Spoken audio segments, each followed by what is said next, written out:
Saint-Yan, en plein cœur du pays charolais, à quelques kilomètres de Paray-le-Monial, un aérodrome pas comme les autres. C'est en effet ici qu'à partir de 1956 ont été formés plus de 2000 pilotes de ligne français et étrangers par le SFACT, en suivant les préceptes du fameux Évangile selon Saint-Yan, cours de pilotage rationnel élaboré au cours des années 60.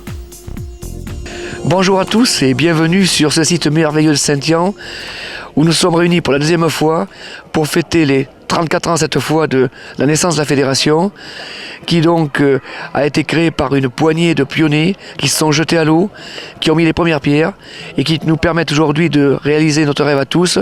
Nous sommes 20 000 licenciés, 654 clubs, 1000 manifestations par an et nous nous retrouvons aujourd'hui pour une grande fête, une fête où toutes les disciplines vont être réunies, vont pouvoir s'exprimer et je crois que ce sera un très grand moment pour l'aéromodélisme.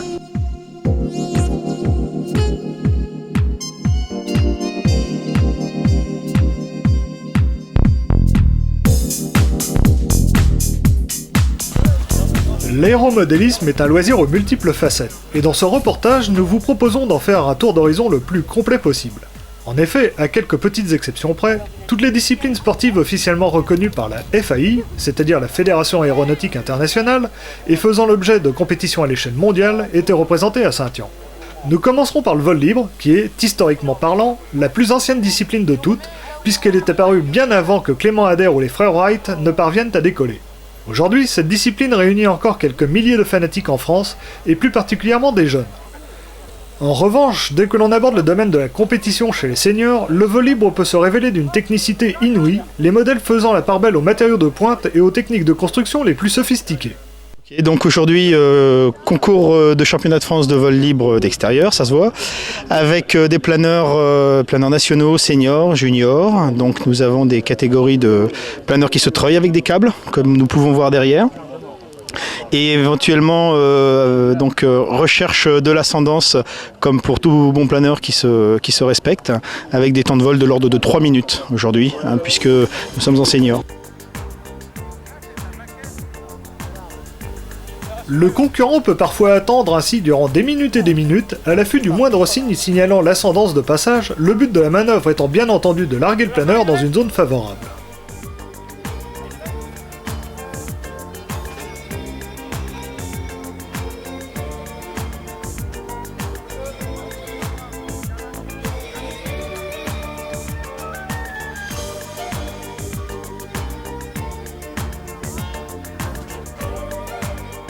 Un treuilleur expérimenté peut, pour sa part, maintenir le modèle accroché au bout de son fil autant de temps qu'il le désire, et même le diriger vers l'endroit le plus propice en le faisant spiraler.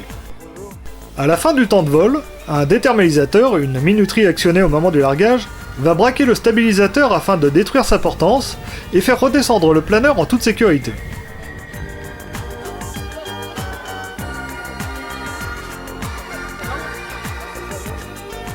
À Saint-Yan, 131 concurrents étaient engagés dans les différentes catégories du planeur vol libre.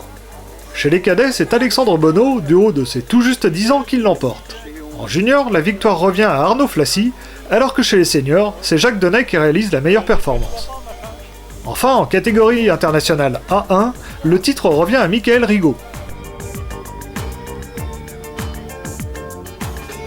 Également des avions à moteur caoutchouc pour les cadets qui sont là-bas, donc une hélice qui se déroule sous l'action d'un élastique qui est torsadé, avec des temps de vol de 2 minutes. Donc le but étant de faire 3 vols pour certains, 4 vols pour certains autres, tout dépend de la catégorie, et de faire le maximum de temps possible. Donc si ce soir il y a des ex-aequo, il y aura des vols de départage qui permettront de faire disons un classement un classement sérieux et définitif.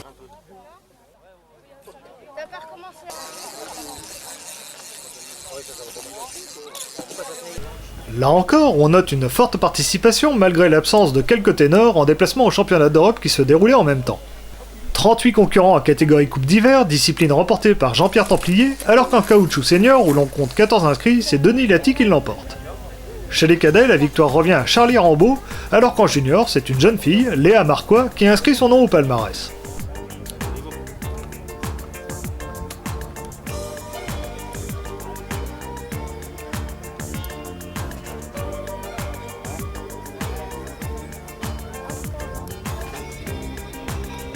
Nous l'avons dit, le vol libre est la plus ancienne des disciplines aéromodélistes. A ce titre, ce National de Saint-Yan fut l'occasion de découvrir ou redécouvrir en vol les modèles qui ont marqué l'histoire de notre passion durant l'après-guerre. Voilà, bien aujourd'hui c'est la journée des modèles anciens, où on va représenter bien sûr ces modèles qu'on a construits dans les années 50, aussi bien en planeur, coupe d'hiver, Wakefield, motomodèle, et puis également nous avons une catégorie de maquettes 66, car finalement les modélistes sont souvent les mêmes. Et on s'aperçoit que ces modèles ne volent pas si mal, et encore un bel avenir devant eux. Encore faut-il les apprécier, les connaître, venir les voir, et puis ma foi, pourquoi pas.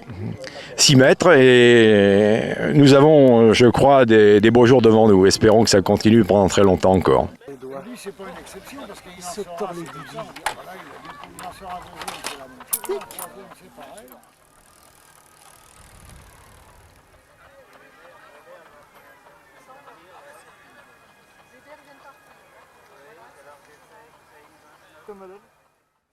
Comme modèle, c'est quoi? C'est un New Look, modèle de Morisset, qui avait remporté le championnat de France en, je pense que c'est 51-52.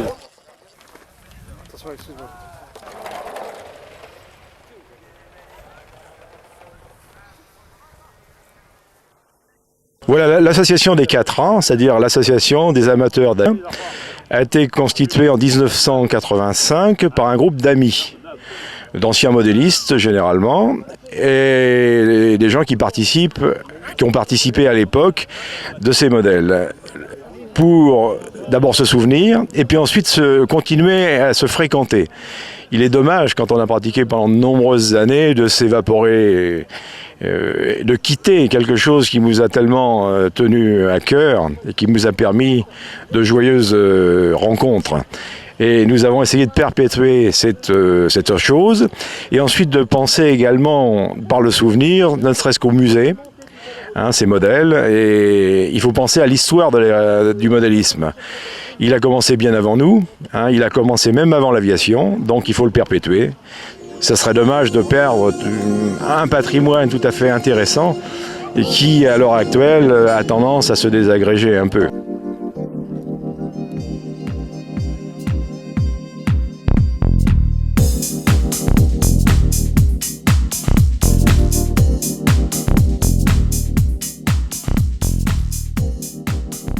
Les catégories vol circulaire, c'est schématiquement 4 catégories. Une première catégorie qu'on appelle la catégorie vitesse. Là, les règles sont assez simples. Le moteur a une cylindrée bien définie, par exemple de 5 cm3, et il s'agit d'aller le plus vite possible sur 1 km. Donc le nombre de tours dépend du diamètre de câble et donc de la cylindrée. Par exemple, en 2,5 cm3, c'est 9 tours, 1 km, et donc les vitesses atteintes sont de l'ordre de 300 km/h pour les meilleurs.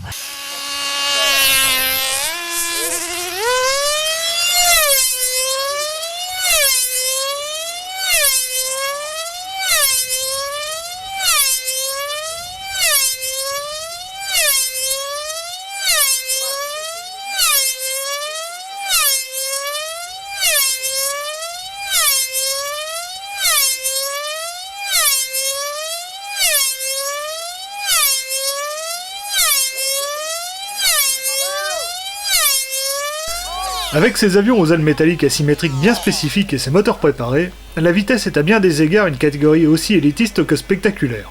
En France, sa pratique reste d'ailleurs confinée à un petit cercle de spécialistes, mais ceux-ci font partie des meilleurs mondiaux, comme le prouve leur médaille de bronze par équipe, obtenue lors des championnats du monde de Langres, dans l'est de la France 5 semaines seulement avant Saint-Yan.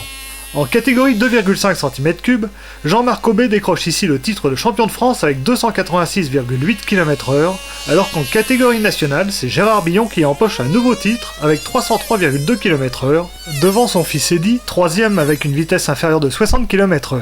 L'élève n'a pas encore rattrapé le maître, mais leur élève est assuré. Il lui manque 10 bords. Allez, sur les 200 balles. 279. Catégorie acrobatie, là c'est également très simple, c'est un programme de figures à faire, donc différents niveaux, du débutant à la série internationale, chaque figure étant notée par un collège de juges, et bien sûr celui qui gagne est celui qui a obtenu le meilleur score sur la somme de 2 vols. On peut le constater sur ces images, la voltige VCC est véritablement un art qui associe le dessin d'arabesque dans l'espace d'une demi-sphère avec une véritable chorégraphie, parfois proche des arts martiaux. Rappelons que le pilotage de ces modèles de voltige ne s'effectue que par l'intermédiaire de 2 fils, reliés d'un côté à une poignée et de l'autre via un renvoi de 90 degrés à la gouverne de profondeur du stabilisateur. Il n'y a donc pas de commande de gaz, toute la difficulté étant de régler le moteur afin que sa carburation soit parfaite dans toutes les phases du vol, aussi bien sur le ventre que sur le dos.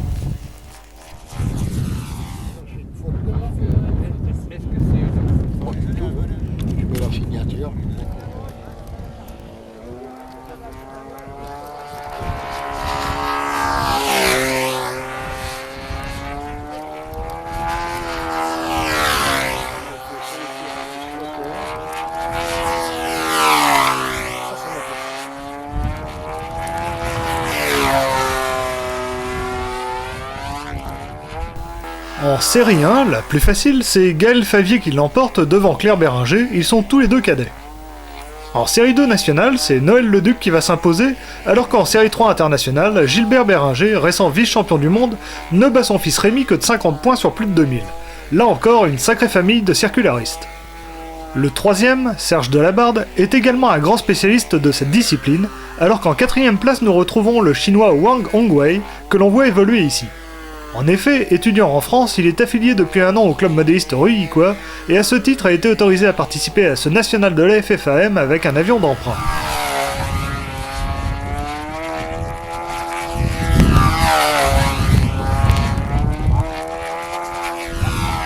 Troisième catégorie, ce qu'on appelle le team racing, course par équipe. Donc là c'est assez spectaculaire, en fait 3 avions qui volent en même temps. Chaque avion est aidé par un mécanicien et un pilote. Le rôle du mécanicien, c'est de démarrer le moteur, de régler le moteur. Le rôle du pilote, c'est bien sûr de piloter l'avion. Mais le principe, c'est que le réservoir a une capacité limitée. Et donc, il y a une course de 10 km à faire. Et donc, il est impossible de faire avec le réservoir dans la capacité limitée toute la course. Donc, des ravitaillements, c'est un petit peu la Formule 1 du modèle réduit, en tout cas du vol circulaire.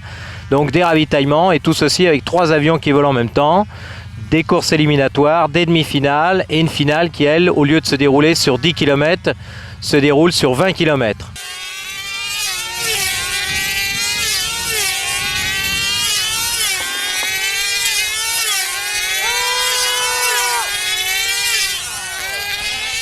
Dans ce domaine, la France est également particulièrement brillante au niveau international, et la paire Marais-Perret, championne de France, n'est autre que la détentrice du titre mondial.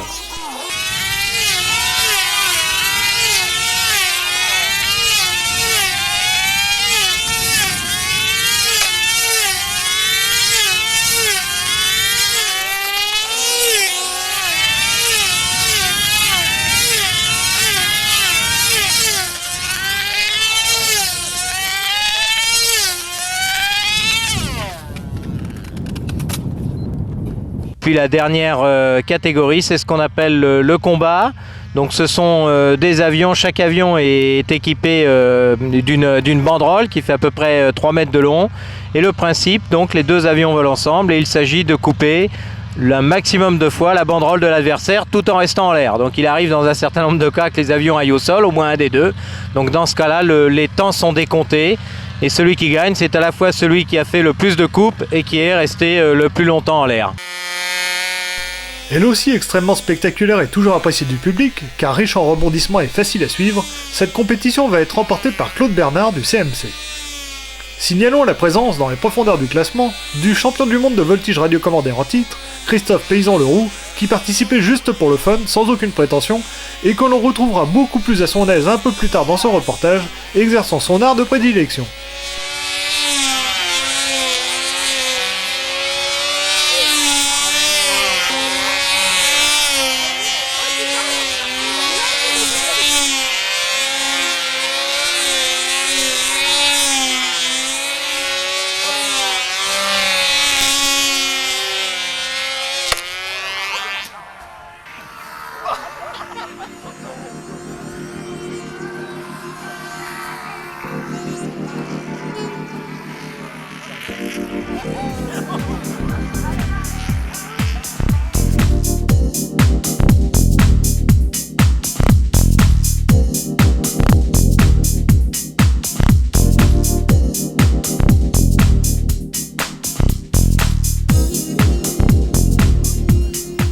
Attaquons maintenant la revue de détail des catégories radiocommandées, en commençant par celle dédiée aux planeurs. Et plus précisément avec la plus ancienne, mais aussi la plus prestigieuse d'entre elles, le F3B, dont l'une des spécificités est la mise en altitude des modèles à l'aide d'un treuil électrique.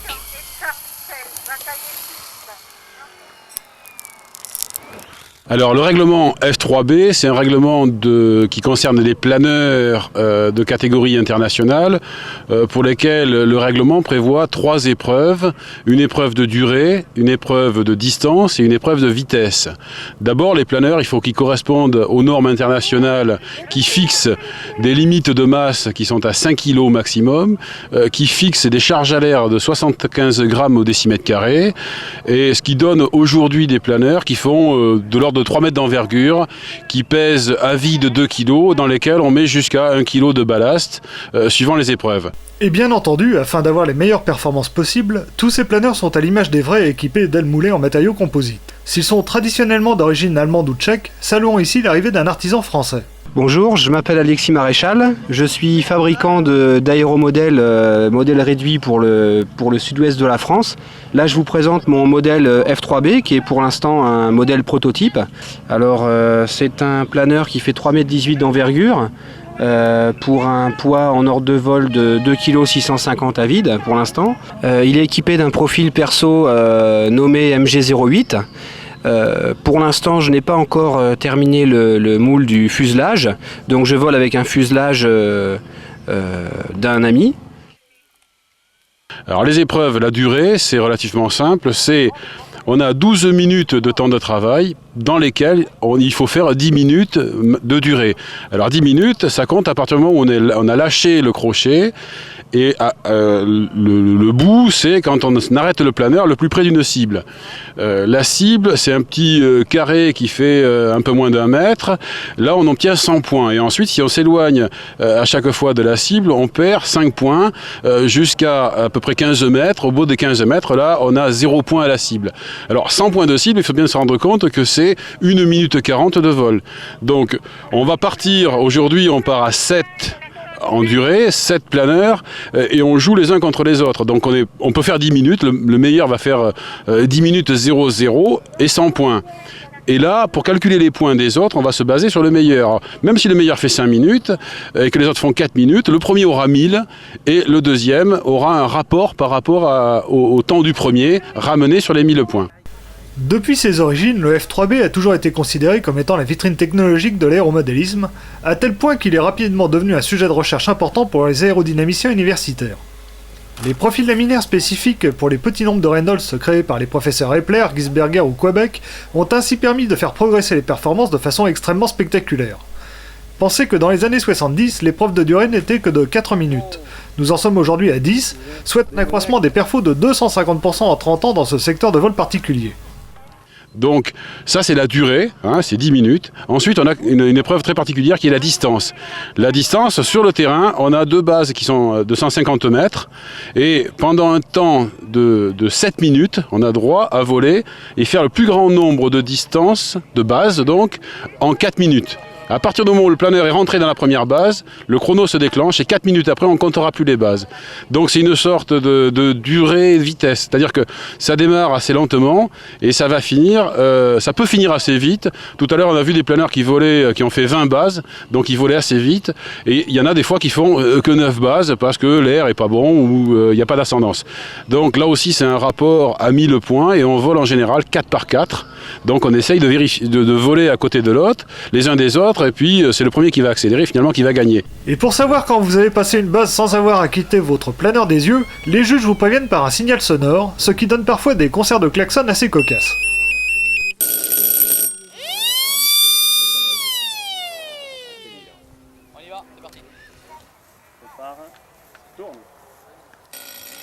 Là encore, on peut mesurer les progrès réalisés quand on sait qu'en l'espace de 10 ans, les meilleures distances sont passées d'une vingtaine de bases à une trentaine, le record du monde étant à l'heure actuelle de 35 bases, soit une distance de 5250 mètres à la moyenne de 78,75 km/h, virage compris.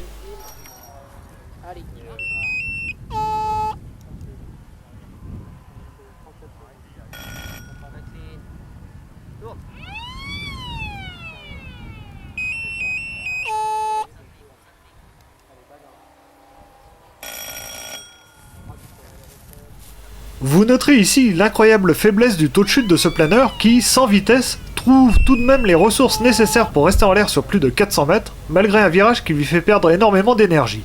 Évidemment, le pilote y est pour quelque chose, mais la qualité aérodynamique de ces planeurs y est aussi pour beaucoup.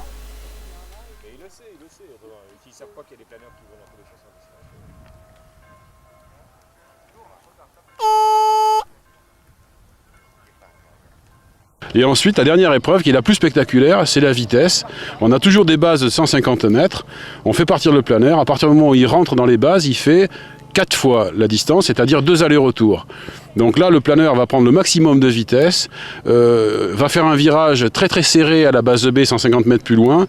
Il faut savoir que les planeurs rentrent à peu près à 200 km/h en épreuve de vitesse, ce qui fait que le premier virage est extrêmement difficile à négocier, et surtout pour la cellule. Il faut que le planeur soit très solide à ce moment-là, et on a aujourd'hui des vitesses de l'ordre de 18 secondes sur les 600 mètres parcourus. Donc c'est des épreuves qui sont assez techniques, très complémentaires sur le planeur, puisqu'on a durée, distance, vitesse, donc il faut des planeurs très légers pour la durée, très solide pour la vitesse, et qu'il faut charger avec des ballasts de façon assez intelligente pour la distance, pour pouvoir faire le maximum de longueur.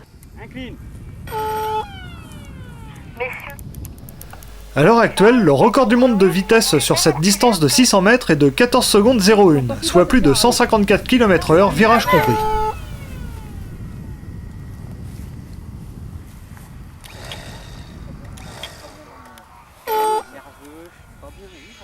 Incline, vire. Sauve le planeur. Sauve le planeur. Putain, merde. Incline, vire. Après avoir été longtemps une discipline réservée des pays anglo-saxons, il faut noter que le F3B connaît un net regain d'intérêt en France depuis une dizaine d'années, accompagné d'un rajeunissement certain de l'âge moyen des pilotes, ce qui est un bon présage pour l'avenir de cette discipline dans l'Hexagone. À Saint-Yon, on comptait 11 concurrents en catégorie nationale, le titre revenant à un spécialiste du vol de pente, Pierre Rondel, alors qu'en catégorie internationale, où l'on dénombrait 27 concurrents, les places du podium sont trustées par les membres de l'équipe de France actuelle, à savoir Olivier Jeanvrin, Franck Legout et Jean-Pierre Lalaurie. Quant à la meilleure vitesse, elle est signée par Patrick Médard avec 16 secondes 54, ce qui est une très bonne performance à l'échelle mondiale.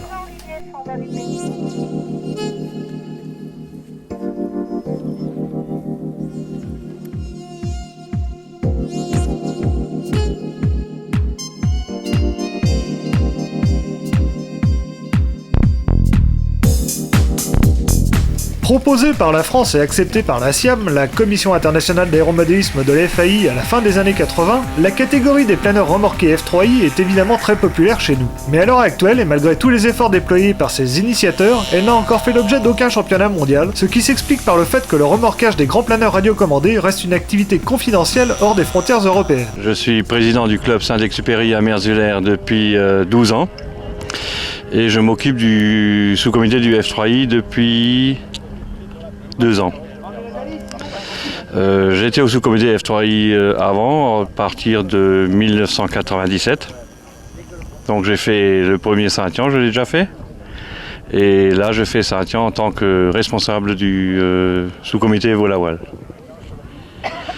Alors le vol à voile représente environ 370 à 380 pilotes en France qui sont inscrits et qui font de la compétition. Ça représente également une somme de 42 à 48 concours par an.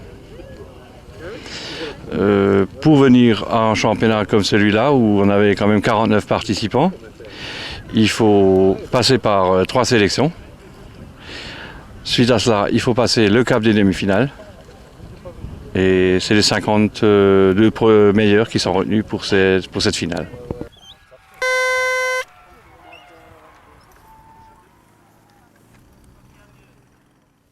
Malgré une journée très pluvieuse hier, où on a pu passer que 16 concurrents en vitesse, on va réussir aujourd'hui le tour de force de faire un championnat de France avec un nombre de participants record sur une seule journée. Un vrai tour de force effectivement, rendu possible par la rigueur du chef de piste, Arnaud Baumann, mais aussi par la collaboration de tous les pilotes et surtout par l'efficacité des 5 remorqueurs, pilotés par Joseph Baquès, Yves Chimbaud, Guy Glad, Philippe Ruiz et l'indispensable Jacques Grégoire. La météo s'améliorant rapidement en ce début du mardi après-midi, on va finalement assister à de très belles performances, en particulier en vitesse, épreuve calquée sur celle du F3B, où René Ricciardi va signer un temps vraiment canon qui ne sera pas facile à battre. Bah on verra, hein. 29,6 à battre, ça va être très très dur. Mais bon, on va essayer. Et non Hervé, ce 29 secondes 6 restera bien le meilleur temps du championnat, ce qui aidera René Ricciardi à l'emporter finalement. Cela représente un vol à 122 km/h de moyenne, virage compris, car les bases sont ici plus longues qu'en F3B. Au décollage, Brigitte Gourdet, l'une des rares femmes à avoir décroché un titre de championne de France dans une discipline radiocommandée. Il faut dire que son mari, Daniel, fait lui aussi partie de l'élite du F3I, tout comme leur fils, Julien, qui brille également en F3B. Ça suffit. Ça, extérieur, Brigitte, extérieur.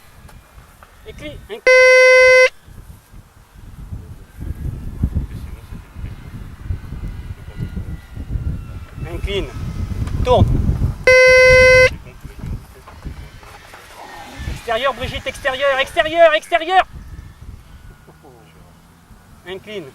Et même si les satisfactions sont grandes, le modélisme en famille, c'est parfois stressant, n'est-ce pas Daniel? Moi, mais je suis pas dans mes vols. Mais revenons rapidement sur le règlement avec un pilote qui pratique le F3I depuis ses origines. F3I, catégorie parraine du modèle réduit planeur, mais quand même une ancienne catégorie qui a été lancée par Roland Stuck et Pierre Muller en Alsace dans les années 68-69. Et à partir de ce moment-là, on a créé un règlement. À l'époque, ils avaient un règlement de base, une vitesse simple sur 4 bases de 250 mètres. Meilleur résultat, chronométrage entre base A, passage base B, retour sur A, passage base B et arrêt du chrono au retour base A. Après, il y a la deuxième partie qui est l'épreuve de durée. Toujours un tractage par remorqueur, largage toujours à 200 mètres et durée 8 minutes. L'estimation visuelle de l'altitude de largage étant très difficile, des altimètres électroniques à retransmission au sol ont rapidement été mis au point pour cette discipline. Aujourd'hui, ultime évolution afin d'assurer l'équité entre les pilotes, il coupe automatiquement les gaz du remorqueur une fois l'altitude des 200 mètres atteinte. Le planeur n'a alors plus d'autre choix que de se décrocher s'il ne veut pas redescendre avec l'avion.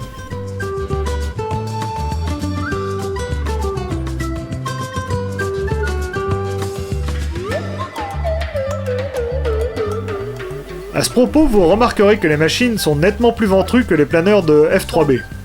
Cela a été voulu dès les origines de la catégorie afin de conserver un aspect réaliste entre guillemets au planeur. On peut en effet très bien concourir en F3I avec une semi-maquette du commerce, même si, bien sûr, les meilleures performances sont obtenues avec des machines spécialement conçues, telles que nous les décrit Yvon. Les planeurs en F3I sont des planeurs d'une envergure minimale de 3,50 m, d'un poids maximal de 5 kg.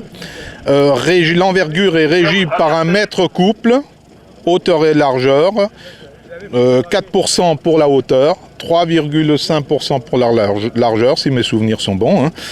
Et ça vous donne le mètre couple maximal de l'engin et de l'envergure maximale de l'engin. On ne change pas de poids dans une épreuve par rapport à une autre, c'est-à-dire la durée, le poids est le même qu'en vitesse, contrairement au F3B, où ils peuvent changer et lester leurs engins en fonction de la vitesse. Alors est autorisé déplacement du centre de gravité par moyen électromécanique, cerveau qui entraîne un plomb, est autorisé différence de calage entre un vol et un autre.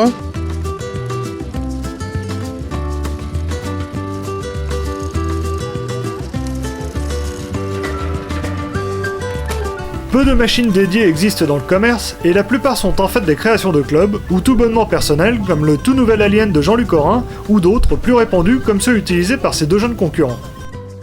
Je m'appelle Mathieu Correa et j'ai 14 ans. Ça fait 5 ans que je pratique l'aéromodélisme, et je vole avec un rack de René Ricciardi et une aile perso de mon père. Je m'appelle Olivier Chenoz, j'ai 10 ans. Je pratique l'aéromodélisme depuis 6 ans. Mon planeur c'est un GCH et les ailes de Loïc.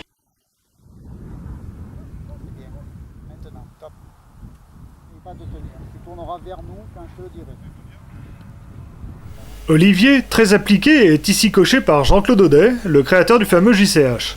Pour son premier championnat, il va terminer à une très belle 22e place sur 47 concurrents inscrits, et même quelques places devant son père, sans doute plus fier que vexé.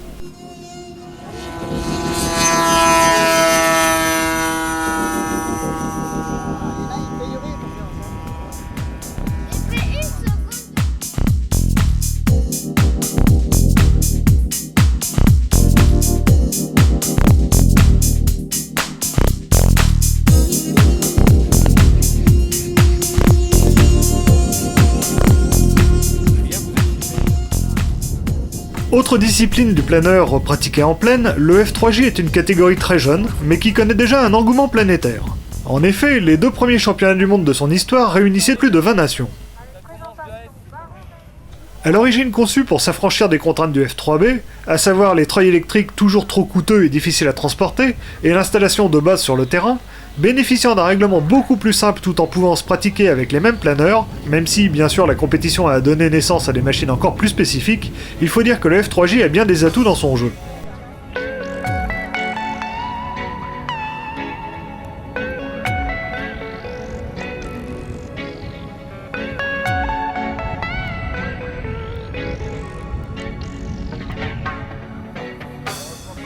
À Saint-Ouen, pour le 3e championnat de France de cette spécialité, on ne dénombrait que 28 concurrents, dont 6 juniors. Il est vrai que cette discipline a démarré chez nous avec moins d'enthousiasme que chez nos voisins anglo-saxons, qui sont à l'origine de la formule. Mais cependant, le niveau s'élève rapidement, et la plupart des pilotes hexagonaux, déjà aguerris au F3B, disposent maintenant d'un matériel de top niveau. Reste à pouvoir multiplier les séances d'entraînement dans des conditions proches des concours internationaux. Mais au fait, quelles sont exactement les différences entre le F3J et le F3B ?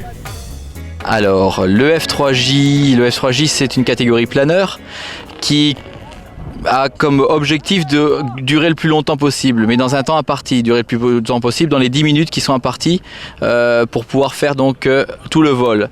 On treuille, mais on treuille avec 2 personnes. Ces 2 personnes qui vont tirer un fil, ça correspond exactement à la même chose que le vol libre ou le cerf-volant, c'est-à-dire on tire dessus, le planeur monte. Et donc là, il y a 2 personnes qui vont treuiller, le planeur va monter, et après, à partir de là, on déclenche le chronomètre, et il doit faire le maximum dans la plage des 10 minutes qui lui sont imparties. Et ensuite, quand il a posé, il doit poser sur un endroit bien précis, on voit le nombre de mètres qui est le distance de cette cible, et à partir de là, on détermine le nombre de points de cible.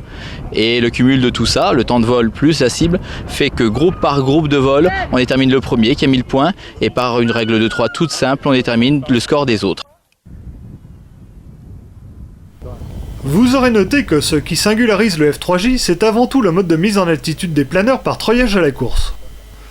On voit ici quelques dispositifs de renvoi, tous munis de carters de protection, destinés à protéger les treuilleurs en cas de rupture du fil nylon, ce qui peut s'avérer extrêmement dangereux. Dès les premiers concours, on a tout de suite pu se rendre compte de l'importance capitale des treuilleurs, car il est bien évident qu'à machines égales, le concurrent treuillé le plus haut a les meilleures chances. Et vous pouvez vous rendre compte que les efforts à déployer pour tracter un planeur sont véritablement sportifs. C'est pourquoi les meilleures équipes sont aussi celles qui ont les meilleurs treuilleurs. Des treuilleurs qui doivent non seulement être puissants, mais aussi assez pesants, car évidemment la traction du planeur s'exerçant vers le haut, eh bien il faut rester les pieds par terre.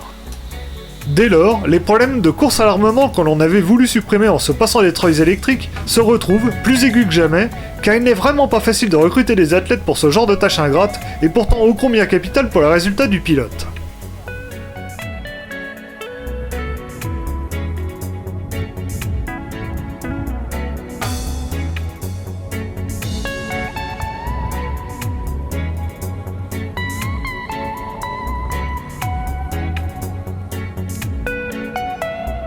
Les planeurs qui sont utilisés, c'est les planeurs qui ressemblent un petit peu aux planeurs tout plastique qu'on retrouve dans la F3B, qui est la Formule 1 du planeur, modèle réduit radiocommandé.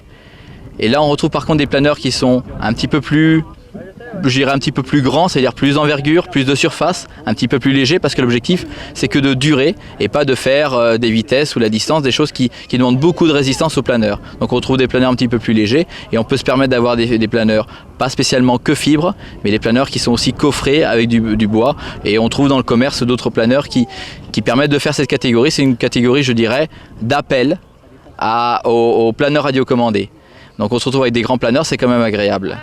Donc cette catégorie a aussi l'avantage, et je considère que c'est un avantage, c'est d'avoir les juniors et les seniors qui ont un classement bien séparé. C'est la seule catégorie radiocommandée où les juniors ont des choses à dire, ont de quoi s'exprimer. Sinon, ils sont noyés dans la masse des seniors. Là, par contre, ils ont des championnats du monde, championnats d'Europe, et ils peuvent s'exprimer, ils peuvent concourir contre d'autres juniors du reste du monde. Et ça, c'est quand même intéressant, c'est quand même motivant, et c'est quelque chose pour les juniors qui est, à mon avis, intéressant.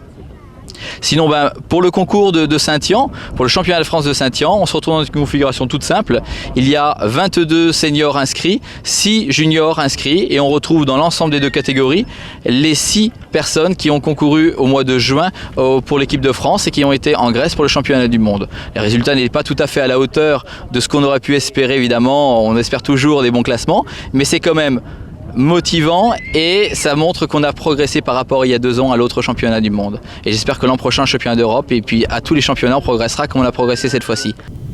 En ce qui concerne les résultats de ce championnat de France, la catégorie senior est emportée par un surprenant Claude Simoneau devant les membres de l'équipe de France 2000. Chez les juniors, pour sa part, Grégoire Despretz, qui était à Corfou lors des derniers championnats du monde, l'emporte.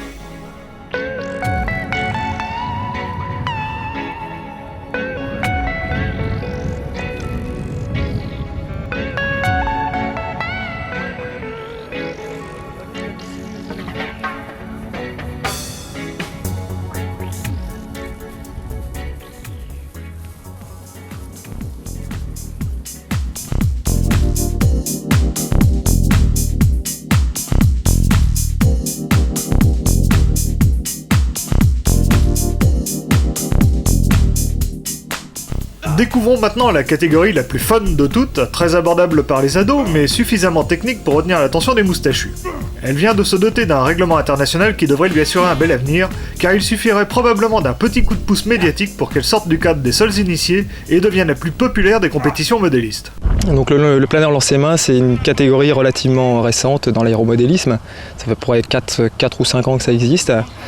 Et c'est un concours qui est basé sur la durée et la précision. Donc en fait, on propulse le planeur à la main, à la force du bras, et on doit essayer de rester le plus longtemps en l'air.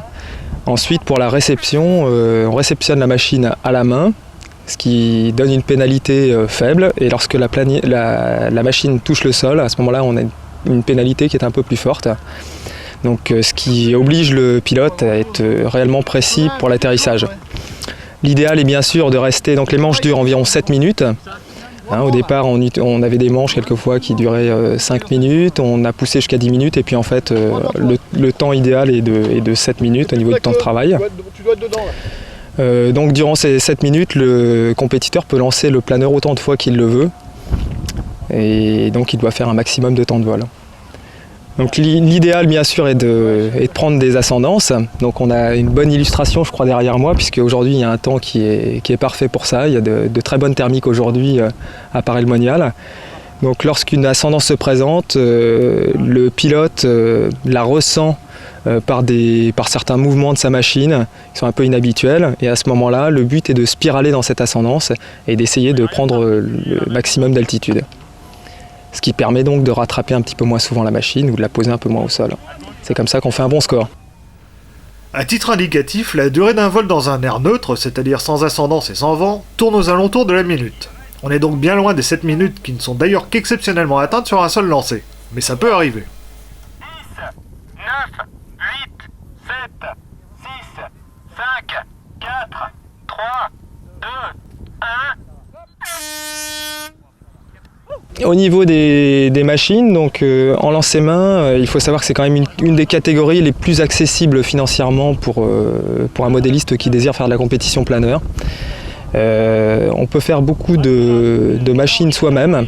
Alors derrière nous, donc on voit il y a environ 5 compétiteurs et sur ces 5 machines, il y en a environ 3 qui ont été construites par le compétiteur lui-même.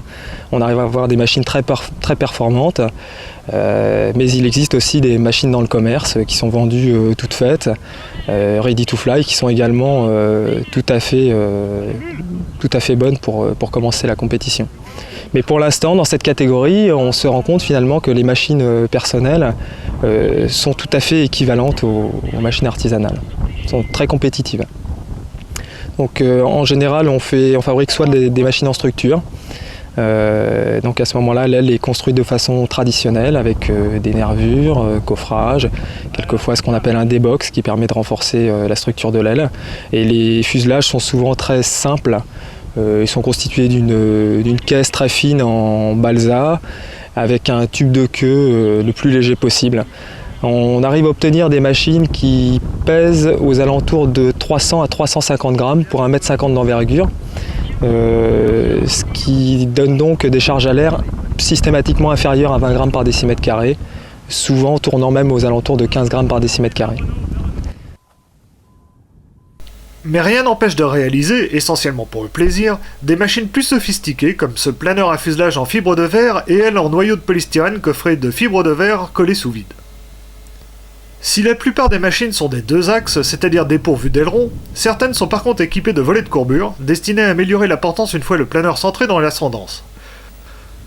On note également une bonne proportion de modèles à empennage en V, dits papillons, qui sont censés offrir moins de traînées. En fait, l'expérience montre que la simplicité est souvent la plus payante, et une radiocommande 2 voies tout ce qu'il y a de plus économique conviendra parfaitement.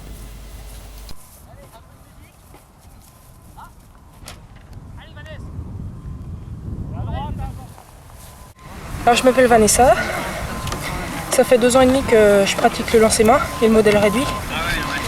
Et je fais partie du club de Cholet avec Alain Chéry. Et donc là c'est vrai que c'est le 2e championnat de France que j'effectue. Et je suis un petit peu déçue parce qu'il manque des filles.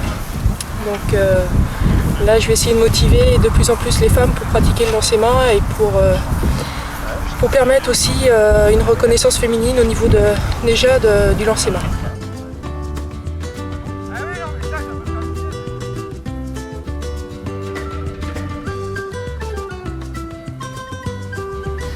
Donc le lancer-main, c'est Alain Chéry qui l'a construit lui-même. Et je pense que pour lui, c'est un des meilleurs modèles par rapport à l'envergure, à la finesse de l'aile et à la longueur du fuselage. Et c'est vraiment un planeur qui est vraiment très bien, qui a vraiment un vol très lent, en finesse vraiment super et il vole vraiment par tout temps, que ce soit vraiment en temps nul et avec énormément de vent.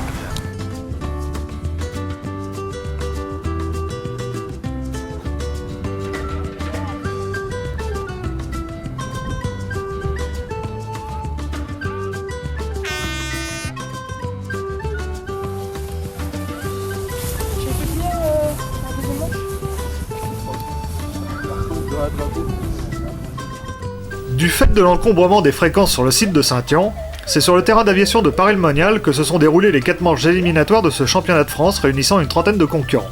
Le fly-off, c'est-à-dire la finale en 2 manches pour laquelle les 6 meilleurs pilotes étaient retenus, réintégrant pour sa part l'enceinte de l'aérodrome du Sfact.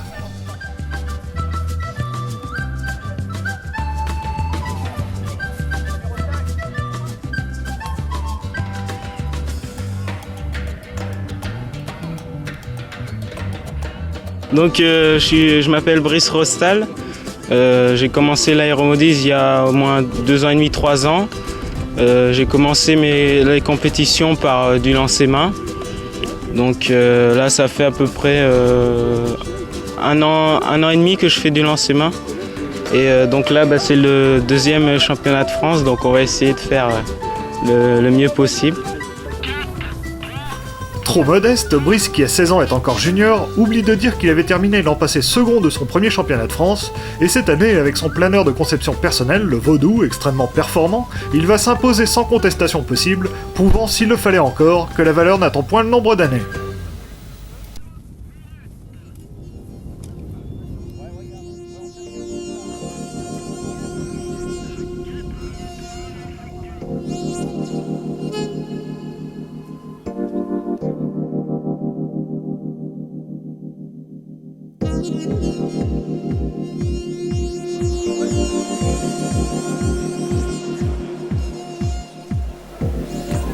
Pénétrons maintenant à l'intérieur du hangar mis à notre disposition par l'école de Saint-Yan pour assister à l'épreuve de statique du championnat de France de maquette planeur.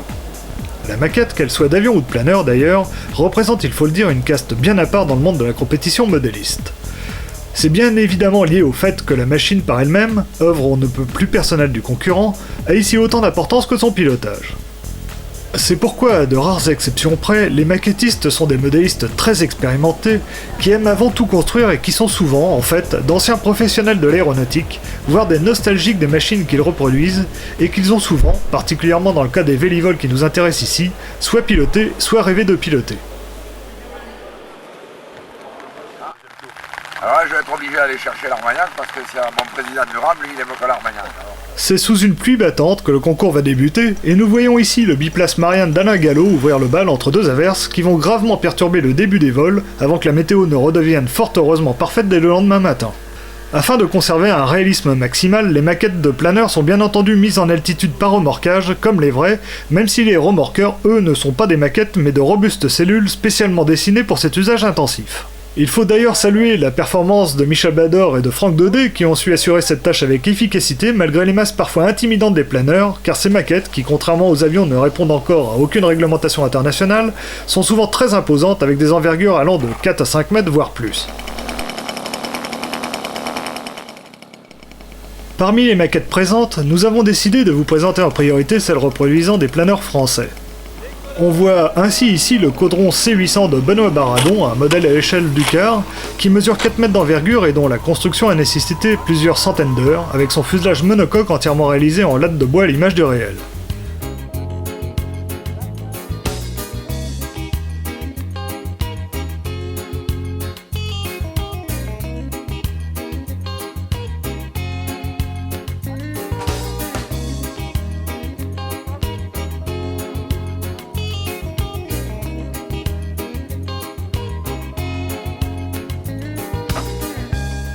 Mais laissons la parole au quintuple champion de France de la discipline, qui va d'ailleurs une nouvelle fois en toute modestie triompher à Saint-Yan. Bonjour, je m'appelle Maurice Lusato, je viens d'à côté de Perpignan, un petit club à Lupia. Ce club a organisé l'an dernier les championnats de France et puis les copains ont eu la courtoisie de me laisser gagner l'an dernier, donc je remets mon titre à jeu cette année. Je viens avec un bijave qui est à l'échelle 1 tiers. Il fait donc 5,60 m d'envergure pour pratiquement 3,20 m de longueur. Il pèse 18 kg et c'est un appareil qui se manœuvre assez bien, assez dur à l'atterrissage quand même je dirais, parce que quand tous les AF sont dehors, ça masque beaucoup la profondeur et il a du mal à arrondir. Ce planeur, j'ai mis pratiquement 2 ans pour le construire parce qu'au milieu, j'avais fait quelques essais avant peinture et puis je l'ai craché. Il y a eu une erreur de conception sur la commande de profondeur, donc il a fallu refaire tout l'avant pratiquement, et puis bon, maintenant il vole assez bien. Il est construit tout en bois. Le fuselage est coffré en balsa 20/10 et en toile fibre intérieure et extérieure. Les ailes, construction traditionnelle. Les AF sont conformes au vrai. J'ai aussi fait le crochet de remorquage conforme au vrai à l'échelle 1 tiers et les crochets de verrière.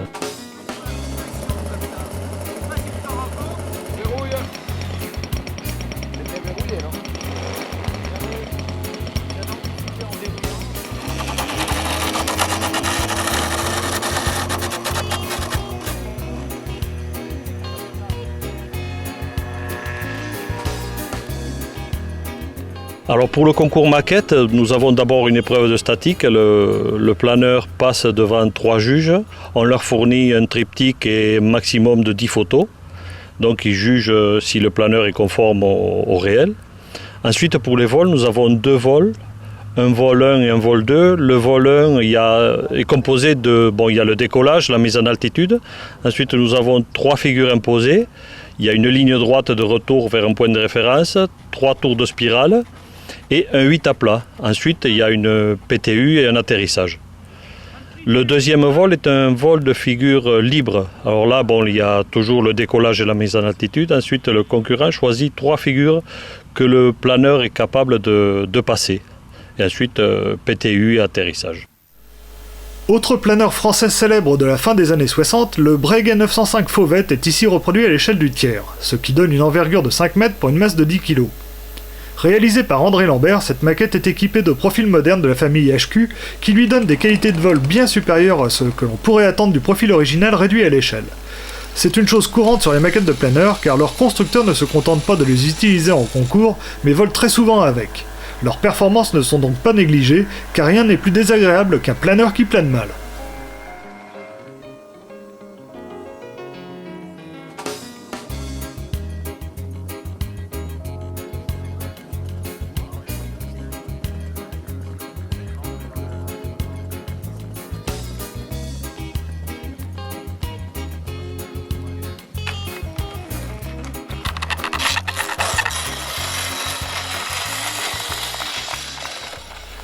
Voici un planeur plus ancien, mais récemment restauré par le groupement de préservation du patrimoine aéronautique d'Angers, le GPPA, pour le compte du musée de l'air du Bourget. Il s'agit du Castel C25S de Pierre Delrieux, un passionné pour le moins prolifique. C'est une maquette que l'on pourrait qualifier d'extrémiste dans la mesure où sa structure s'apparente de très près à celle du vrai. Bien que cela ne rapporte pas de points supplémentaires au niveau de l'épreuve statique, c'est un point sur lequel les planeuristes qui reproduisent des machines anciennes sont très attachés. À l'échelle du tiers, il mesure 5,33 m d'envergure et dépasse lui aussi la barre des 10 kg.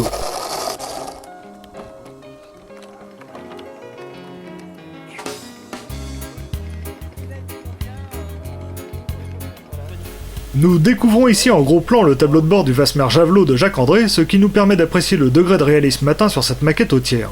Il s'agit là encore de la reproduction intégralement réalisée en bois d'un planeur français de performance des années 60, sur lequel beaucoup de véhivoles ont depuis été lâchés. Pour sa première participation à un championnat de France, cette maquette récente termine à une très prometteuse 4e place avec un excellent statique. Décollage éminence en altitude.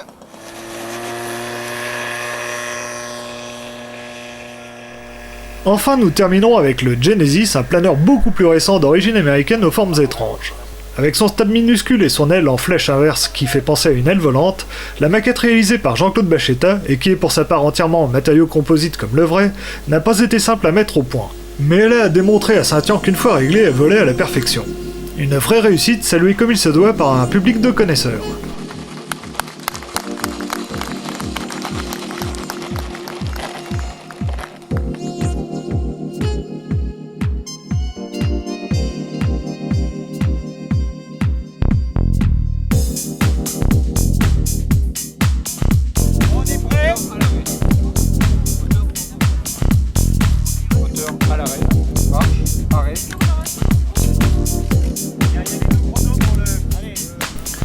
Discipline faisant appel à une technologie de pointe, le vol électrique F5B est sans doute, avec le F3B, celle dont les retombées ont été les plus significatives dans la pratique du modélisme de loisirs ces 10 dernières années. Mais si le matériel est d'une importance prépondérante, il n'en demeure pas moins qu'elle demande aussi de réelles qualités de pilotage ainsi que des nerfs d'acier. Alors je suis Michel Usan et je suis le responsable du sous-comité électrique qui comprend 2 catégories principales, le F5B et l'Electro 7. Alors, je vais vous parler du F5B. Le F5B consiste à motoriser des planeurs pour effectuer une compétition qui comprend 3 étapes principales.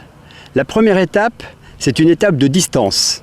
Cette étape de distance se fait en planée, sans moteur, entre 2 bases, après avoir lancé le modèle avec son moteur.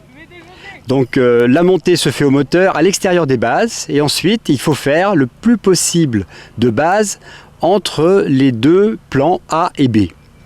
On a le droit de faire 10 montées et ce qui fait au maximum pour l'instant 40 bases. Les plus performants au niveau international se situent aux alentours de 37-38 bases. Ce sont les scores des meilleurs qui ont été effectués au championnat du monde de San Diego. Alors, après cette épreuve de distance, le modèle passe sous une barre virtuelle de 3 mètres, c'est ce qu'on appelle le limbo, pour entamer une deuxième épreuve qui est toujours dans le même vol et qui s'appelle l'épreuve de durée. Alors, ce passage sous le limbo fait souvent l'objet d'une préparation importante parce que si on sait passer le limbo avec beaucoup de vitesse, eh bien, on va mettre beaucoup moins de moteur après ce passage de limbo pour faire la durée, en utilisant l'énergie cinétique et la restitution du planeur. Les très bons, une fois de plus, arrivent, c'est assez rare mais ils y arrivent, à faire les 5 minutes de durée, qui sont les 5 minutes réglementaires, avec 0 seconde moteur, simplement sur la restitution du limbo. Alors ça c'est très bon, c'est exceptionnel, sinon les temps moyens tournent autour de 4 ou 5 secondes. Après cette épreuve de distance, il y a une épreuve d'atterrissage avec une précision d'atterrissage dans 2 cercles concentriques de 15 et 30 mètres de diamètre. Et quand on atterrit dans le petit cercle de 15, eh bien ça fait 30 points. Voilà l'ensemble du vol. Alors les planeurs, quelques mots sur les planeurs. Ce sont des planeurs qui sont extrêmement fins et qui sont aussi extrêmement chargés, puisque la charge LR, stabilo compris, est à 75 grammes au décimètre carré. Cette charge LR, donc, qui paraît très importante, leur permet, grâce à la finesse qui est associée à cette charge LR, d'atteindre des vitesses qui sont de l'ordre de 200 ou 250 km/h en haut, après le lancement par le moteur. Et ce même planeur, donc, qui est capable d'aller à des vitesses aussi importantes et qui est capable d'avoir une charge LR de 75 grammes au décimètre, dans la foulée fait des durées qui sont très performantes, puisque, encore une fois, faire 5 minutes de durée sur une simple restitution, eh bien, c'est quelque chose qui est très difficile à réaliser. Tous les planeuristes vont comprendre.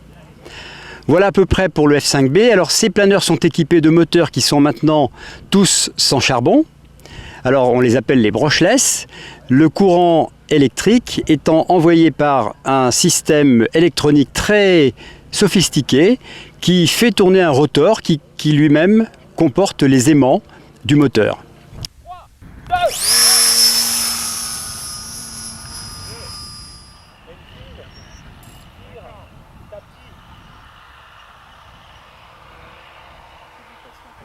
3, 2.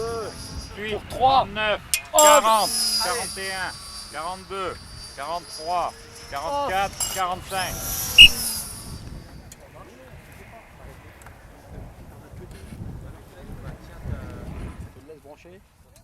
Alors la complexité de la catégorie consiste à pouvoir associer le design d'un planeur qui doit être extrêmement fin pour aller très vite, extrêmement voilier pour pouvoir planer les 5 minutes en question, et il faut associer à ça la mise au point de la motorisation qui est très, on va dire, sophistiquée si on veut arriver à toucher les experts internationaux.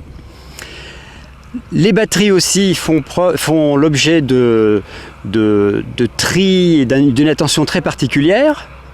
L'hélice est un des éléments aussi prépondérants dans l'efficacité de la propulsion, et tout cet ensemble doit être allié à un pilotage d'une grande précision, parce que à 200 km/h entre les bases, eh bien, il faut avoir les réflexes bons pour ne pas arrêter le modèle par un mauvais virage par exemple.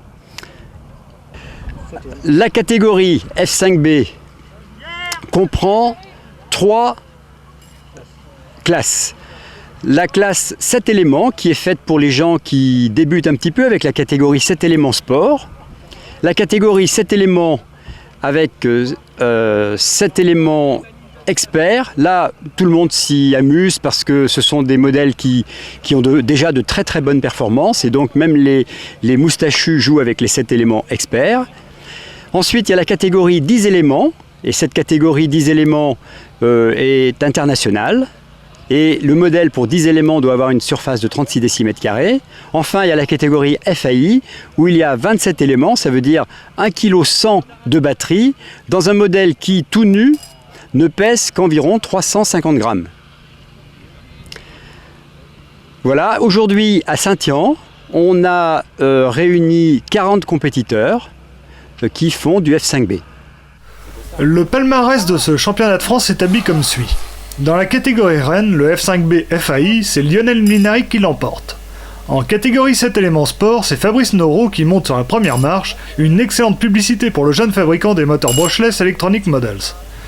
En catégorie 7 éléments expert, on retrouve de nouveau Lionel Minari à la première place, alors qu'en catégorie 10 éléments, Christophe Bellinger devance les sympathiques frères Bossard que l'on voit ici en action. 4-5.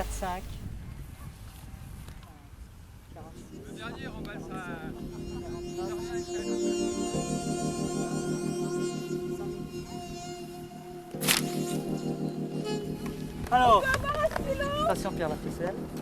J'espère que j'ai pas pété l'aile. Alors c'est comment Saint-Éran? Ah c'est super, hein. Toutes les modèles, toutes les catégories ensemble, là, c'est vraiment la grande fête du modélisme, quoi.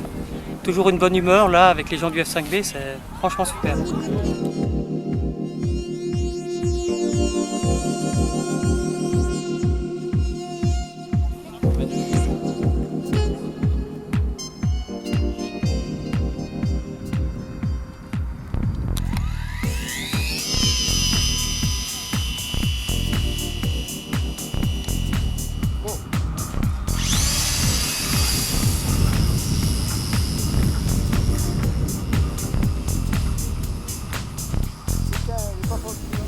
Autre catégorie franco-française, l'électro 7 est une discipline bien moins contraignante que le F5B, aussi bien au niveau de l'organisation des compétitions qui ne nécessite pas l'installation de base sur le terrain que du matériel beaucoup moins sophistiqué, même si, bien sûr, le choix de la motorisation et le tri des accus restent d'une importance primordiale.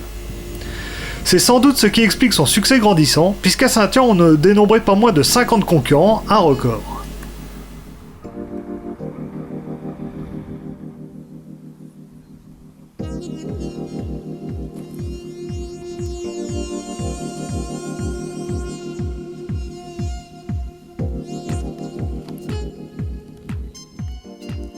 La catégorie Electro 7 est une épreuve de durée, ça concerne les planeurs à moteur électrique. Il faut effectuer une épreuve de 10 minutes de durée en utilisant le moins possible le moteur. Chaque seconde de moteur compte comme un point de pénalité et chaque seconde de dépassement des 10 minutes compte également comme une pénalité. La fin de l'épreuve se clôture par une précision d'atterrissage. On doit atterrir dans une cible qui est constituée de 2 cercles concentriques, un de 15 mètres et un de 30 mètres de diamètre, qui permettent l'attribution de points. Si on est dans la petite cible, on reçoit 30 points, si on est dans la grande cible, 15 points. Des règles simples donc, qui permettent d'aborder cette discipline en se faisant vraiment plaisir à piloter de vrais planeurs sans connaître le stress engendré par les vitesses impressionnantes du F5B. Ce qui n'empêche pas, bien sûr, la soif de victoire, et ce n'est pas Vincent Labrouve qui nous contredira, lui qui, réussissant ici son ultime vol, parviendra à monter sur la deuxième marche du podium.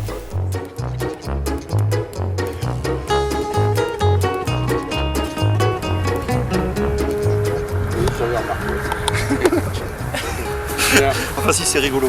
C'est angoissant mais c'est rigolo.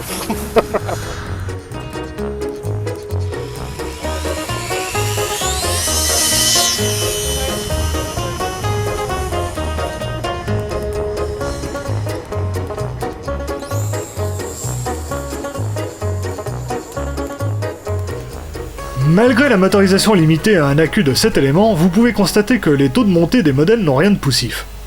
Il faut dire qu'ici aussi, bien qu'il s'agisse en quelque sorte d'une formule de promotion, les moteurs à charbon tendent peu à peu à être remplacés par les brushless au rendement supérieur, mais qui sont aussi beaucoup plus légers et chaque jour un peu plus abordables. Une avancée technologique engendrée par la compétition, mais dont peuvent dès aujourd'hui bénéficier tous les modélistes sur leur modèle de loisir pour voler plus longtemps. Les motoplaneurs du commerce livrés prêts à voler, les plus courants, ne sont d'ailleurs pas très éloignés, si ce n'est par leur masse en ordre de vol, des machines type de l'Electro 7.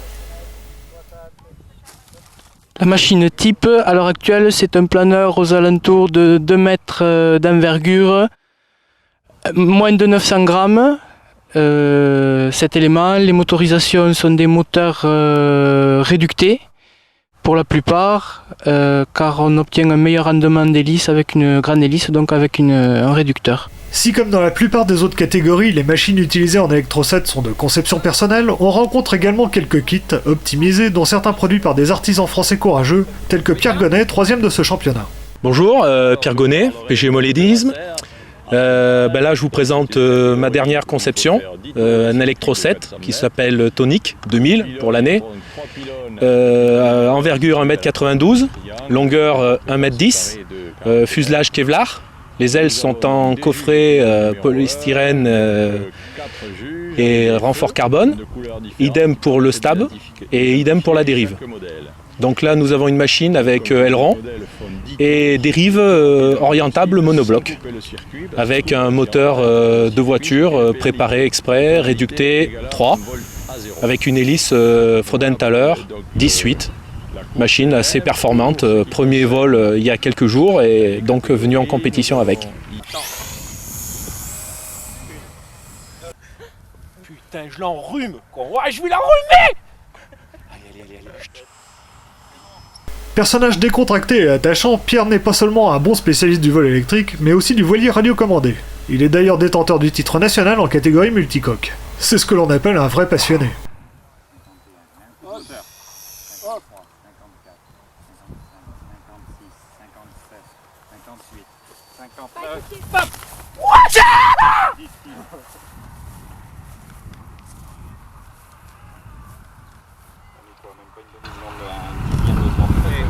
Là, le championnat étant terminé, vous êtes hélas dans le dernier groupe.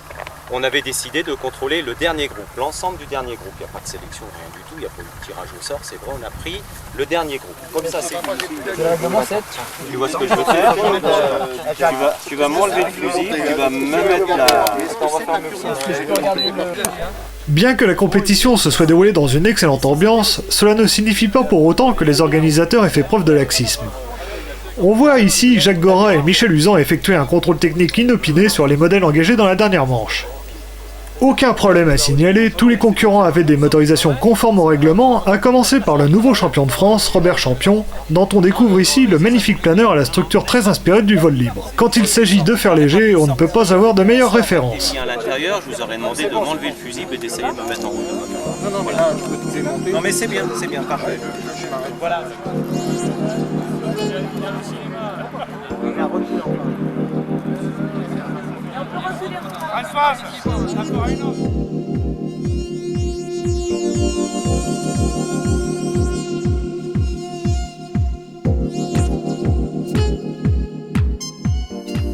Fascinante à bien des égards, la voltige hélicoptère était bien entendu représentée à Saint-Yan.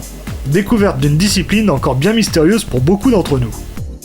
Bien, la catégorie F3C est la définition de la voltige hélicoptère radiocommandé. Elle se compose donc de figures établies suivant un programme donné, un peu comme le patinage artistique. Alors, en ce qui concerne le matériel, les hélicoptères doivent peser au plus 6 kg et sont équipés d'un moteur de 10 cm3 ou de 15 cm3 dans l'avenir de temps, et le rotor ayant 1,50 m de diamètre. Cette catégorie se divise en 3 séries. Premièrement, la série 1, dite série régionale, composée de figures simples, ne demandant que très peu d'évolution en vol. Toutes les évolutions requises se faisant sur un carré de 10 mètres de côté. Ensuite, la série 2, dite nationale, regroupant déjà des pilotes relativement qualifiés. Ces pilotes doivent exécuter sur ce programme un certain nombre de figures imposées qui sont notées par des juges.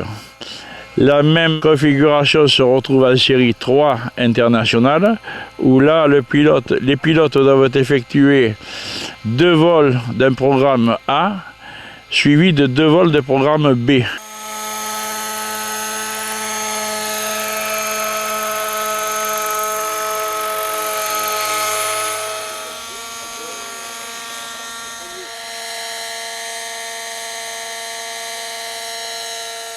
L'ensemble de ces compétitions et de ces vols sont bien entendu contrôlés par des juges fédéraux, lesquels juges sont formés sur une période de 3 ans. Au départ, sur simple demande à son président du RAM, n'importe lequel d'entre nous peut, s'il le désire, faire sa demande de carte stagiaire auprès de son président de club et du RAM, et ensuite contrôler les concours avec, dirons-nous, des juges déjà nommés en titre. Un an après, le juge stagiaire a la possibilité de devenir juge agréé après un contrôle. L'opération se poursuit un an après pour devenir juge national. Et après, bien entendu, il y a le grade suprême de juge international. Sachant qu'à l'heure actuelle, au niveau hélico, nous sommes 3 en France à être juges internationaux.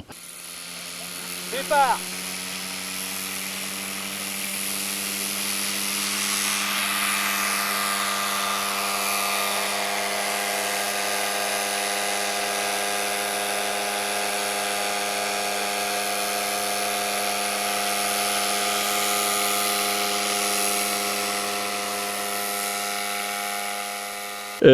Cette année, nous avons réitéré l'édition de Saint-Tien 96. C'était déjà à l'époque dans nos vues. Bon, nous avons pu le faire et c'est tant mieux. Cela permet de rassembler les gens. Ce qui est dommage un peu, c'est la période tardive d'exécution de cette manifestation qui a amené à n'avoir qu'une participation relativement faible. À savoir qu'un seul championnat de France donc, se déroule ici, c'est-à-dire le championnat de France série nationale, alors que pour la série 1 et pour la série 3, ce ne sont que des concours nationaux. Ce manque de fréquentation est peut-être dû à l'absence des membres de l'équipe de France, car il faut dire que la série 3 ne comporte pratiquement que 15 pilotes sur le plan national. Or, les 3 meilleurs, bien entendu, disputent à l'heure actuelle les championnats d'Europe à Assen en Hollande. Aux dernières informations, au classement provisoire, M. Laurent Lombard était en 6e position, ce qui laisse augurer d'un classement définitif qui pourra nous faire grimper peut-être sur un podium.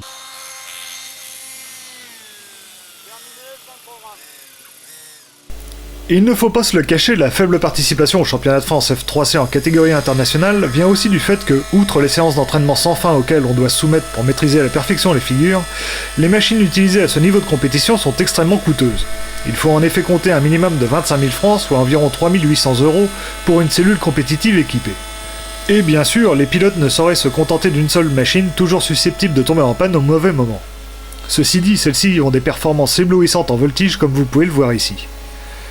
Si l'on tient compte que c'est également l'une des rares disciplines où l'on ne rencontre aucune machine de conception personnelle, à de rares exceptions près, on comprend aisément qu'au niveau international, l'hélico soit sans doute la catégorie où l'on rencontre le plus de pilotes d'usine embauchés à plein temps.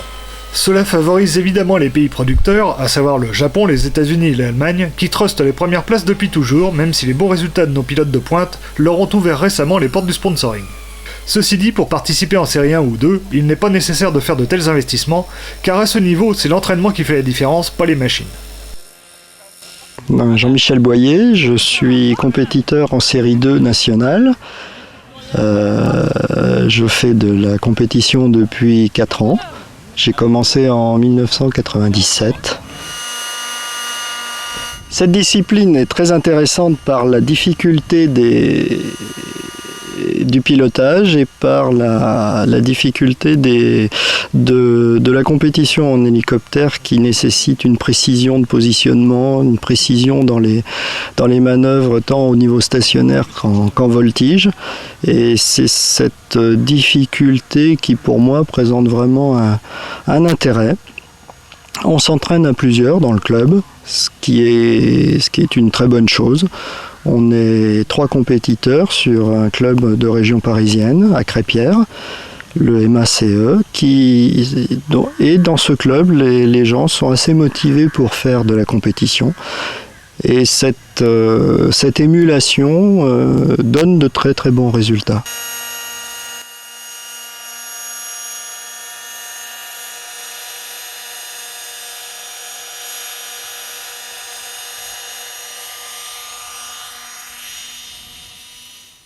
La machine que j'utilise est un Schluter Millennium, tout récent puisque je l'ai depuis à peu près 2 mois. C'est un 10 cm3, un cylindré maximal autorisé. Le rotor a un diamètre de 1,50 m et il tourne en stationnaire à 1500 tours minute et en voltige à 1800 tours minute. Il permet de faire toutes les figures de voltige de l'ensemble des programmes, y compris la série internationale que j'espère bien intégrer dans les prochaines années. Eh bien cela devrait venir plus vite que prévu puisque Jean-Michel Boyer remporte dès cette année le titre de champion de France en série nationale, ce qui lui ouvre tout grand les portes de la série inter.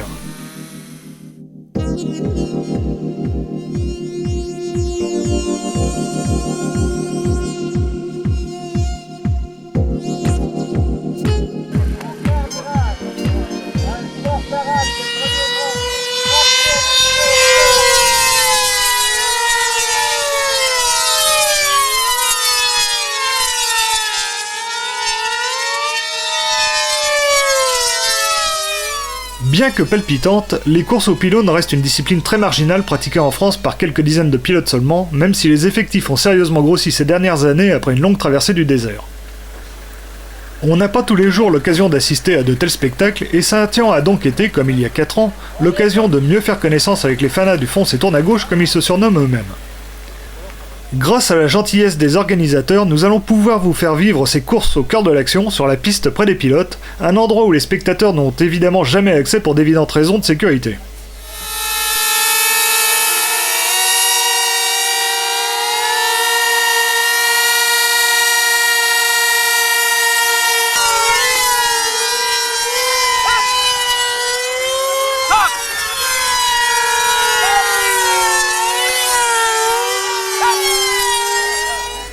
Assez curieusement, le pylône racing est devenu une spécialité de l'un de nos plus beaux départements d'outre-mer, l'île de la Réunion qui ne compte pourtant qu'une poignée de modélistes.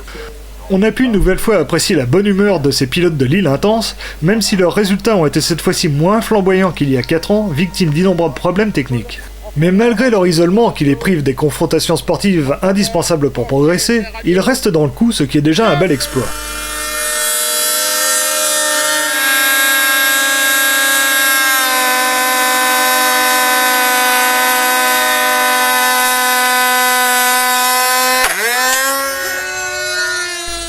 La rareté des compétitions F3D s'explique en grande partie par la lourdeur de l'infrastructure demandée. Outre les 3 pylônes, il faut en effet prévoir des cages de protection pour les chronométreurs, une liaison téléphonique entre la ligne de départ et le pylône numéro 1 pour signaler les avions qui coupent trop court, des feux de signalisation, sans compter l'informatique de comptage, le carburant qui est à la charge des organisateurs, et bien sûr une navette pour emmener les pilotes en piste sans perdre de temps. Mais la passion est un puissant moteur, et tout cela a pu être réuni au fin fond du Charolais grâce à la volonté de quelques clubs hyper motivés disséminés sur tout le territoire, d'Arcachon à Orléans en passant par Feur ou Puy-Vert. Bon, alors je parlerai donc du racer en général. Donc c'est une catégorie où il faut faire 10 tours d'un circuit de 400 mètres. Les pylônes, il y a donc 3 pylônes. Le pylône numéro 1, c'est celui à la pointe du triangle, les 2 autres étant séparés de 40 mètres. Nous avons donc des juges au pylône numéro 1, donc 4 juges avec des feux de couleurs différentes qui permettent d'identifier chaque modèle. Donc comme j'ai dit, les modèles font 10 tours, le plus rapidement possible, sans couper le circuit, parce que s'ils rentrent à l'intérieur du circuit, c'est une pénalité. 2 pénalités égalant un vol à 0. Voilà pour la course elle-même. Pour ce qui concerne les catégories, nous avons ici 5 catégories. Nous avons le Sport 40 qui est une catégorie de début avec des moteurs de 6,5, pas trop poussés disons. Puis nous avons le Super Sport 40 où là les moteurs sont un peu plus libres, mais ce sont toujours des moteurs à échappement latéral et avec un carburateur. En 40 nous avons la catégorie reine, c'est-à-dire le FAI 40, qui là où les moteurs sont entièrement libres. Le carburant, pour toutes les catégories, c'est du carburant avec 20% de ricet ou 20% de synthétique. Habituellement, pas de nitrométhane ou très peu, 5%. Les autres catégories, il y a l'électrique, avec une propulsion avec 7 éléments seulement. Et des taxis, des cellules qui n'ont pas de caractéristiques réglementaires, on fait ce qu'on veut, donc c'est des avions très très fins, au minimum de traînée aérodynamique. Puis nous avons la catégorie Club 20 qui est la plus ancienne et qui consiste avec des moteurs de 3.5 à faire toujours les 10 tours. Ce sont des taxis qui sont beaucoup plus petits puisqu'ils font environ 1 kg et 1 mètre d'envergure, autour d'1 mètre. Et ces clubs 20 sont donc propulsés autour du circuit à des vitesses, disons, de 230 km/h, alors que le FAI fait du 280-300 km/h. Voilà ce qu'on peut dire pour la catégorie pylône en général. Si vous avez d'autres questions, je suis à votre disposition pleine et entière. En catégorie Club 20, la plus abordable, une cellule fait l'unanimité. Présentation d'un avion d'origine anglaise à la boule rondouillarde mais efficace. C'est un Flowline, tout plastique, équipé d'un Rex 3.5 et c'est un modèle un des plus performants actuellement, le plus utilisé en Club 20.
Voici la liste des pilotes qui inscrivent leur nom au palmarès de ces championnats 2000.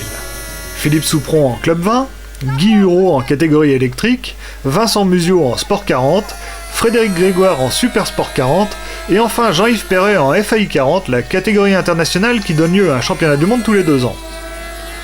En conclusion, le championnat de Saint-Yan aura vu se dérouler 100 dimanches, soit 350 vols sur 2 jours, avec l'établissement de 4 nouveaux records de France. Un bilan plus que satisfaisant qui prouve le regain de vitalité de cette discipline à forte teneur en adrénaline.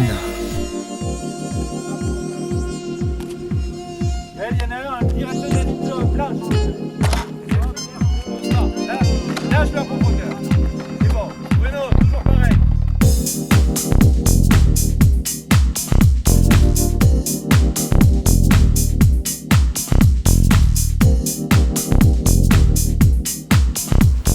Rendons-nous maintenant sur le site de la Voltige F3A, la plus ancienne et la plus prestigieuse des compétitions de l'aéromodélisme radiocommandé, celle qui est encore aujourd'hui la plus pratiquée à travers le monde et où l'art du pilotage atteint des sommets. Cet engouement est particulièrement vrai en France, en grande partie grâce à la personnalité et aux résultats de Christophe Paysan-Leroux, le champion du monde en titre, qui fait évidemment office de locomotive. La voltige F3A n'a rien à voir avec l'acrobatie. Il s'agit en fait d'une voltige pure, extrêmement précise, qui est d'ailleurs appelée voltige de précision par nos homologues américains. L'histoire de cette discipline a été marquée par un immense champion, l'Autrichien Hanno Pretner, qui fut champion du monde 7 fois d'affilée, et qui encore aujourd'hui fait figure de légende. Pas moins de 84 concurrents étaient inscrits cette année dans les 3 séries, ce qui n'a pas été sans poser quelques problèmes de timing aux organisateurs, qui fut cependant respecté à la minute près. Mais laissons Pascal Bloel nous présenter la discipline dont il avait la lourde charge. Oui, alors je vais essayer maintenant de vous présenter la catégorie donc F3A ici à Saint-Yan. Nous avons en fait 3 séries qui sont composées des séries espoirs nationales et internationales. Chaque série donc doit voler suivant un programme bien défini, noté par 5 juges. Nous avons aujourd'hui à Saint-Yan 18 concurrents en série 1,5, 41 en série nationale, en série 2 et 27 inscrits en série internationale, donc la série 3. Actuellement, donc, nous sommes au terme de cette compétition. Nous sommes en train d'effectuer les vols de finale, les vols de fly-off. Le fly-off de la série 2 qui va voir la victoire de Sébastien Beaufort devant les frères Gwenaël et Gaëtan Taillez, du 109 pour la série 3, car ces jeunes pilotes se retrouvent automatiquement propulsés dans la série supérieure.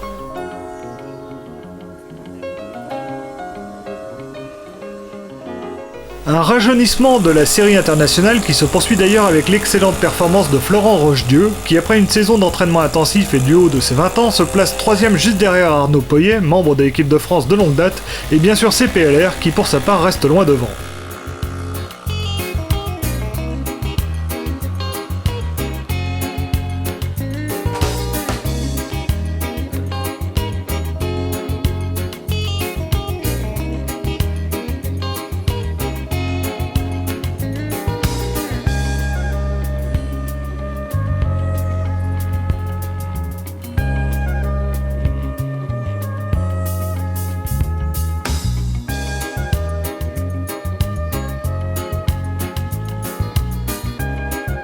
Bien, nous trouvons donc devant un avion type pour ce genre de formule. Donc ce sont des avions qui ont environ 2 mètres d'envergure et également 2 mètres de longueur, qui sont motorisés donc par des moteurs de 20 à 23 cm3, généralement en 4 temps, avec des hélices allant de 14 4/13 à 15-12 en inch de pas, avec des systèmes de silencieux très efficaces qui nous permettent de rester dans des limites de bruit très acceptables. Alors ce qui est très remarquable, c'est que nous avons sur le site les meilleurs artisans au monde, qui sont ZL9 et PL Prod, et qui représentent une très grosse part du marché dans le monde. Donc les machines que nous voyons ici sont parmi les meilleures machines qui évoluent au monde aujourd'hui. L'extrême ZN-Line que nous voyons décoller ici a pour sa part une particularité extrêmement intéressante. Alors que l'ensemble des autres avions étaient mus par des moteurs thermiques 2 ou 4 temps, Michel Solé avait pour sa part opté pour une motorisation électrique qui, comme vous pouvez le voir, ne l'handicapait ni par son manque de puissance ni par son manque d'autonomie. En se classant 20ème de la série 3, ce modéliste expérimentateur prouve s'il en était besoin que la propulsion électrique est une voie d'avenir, même si bien sûr les nuisances sonores occasionnées par une multi F3A sont limitées au maximum. Au décollage sur un Tornado PL Prod, Stéphane Carrier, le plus jeune concurrent de la série 3 cette année. Auréolé de son titre de champion de France de la série 2 obtenu l'an passé, il réalise une excellente prestation en terminant 7ème. Cependant, il reste du chemin à parcourir pour atteindre son objectif et entrer dans l'équipe de France, car à ce niveau les places sont chères. Mais faut-il le dire, à 12 ans on dispose encore d'une grande marge de progression.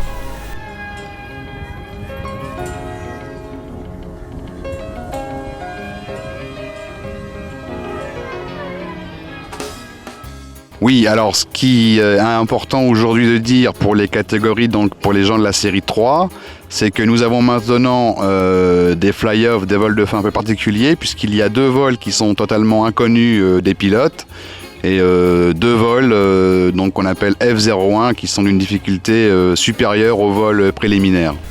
Nous voyons ici les pilotes répéter leur programme inconnu à la manière des voltigeurs grandeur. En effet, bien que disposant d'un aide qui leur annonce les figures au fur et à mesure du vol, il est indispensable pour eux d'avoir une représentation visuelle des figures afin de les traduire en mouvement des doigts sur les manches et de bien comprendre les enchaînements.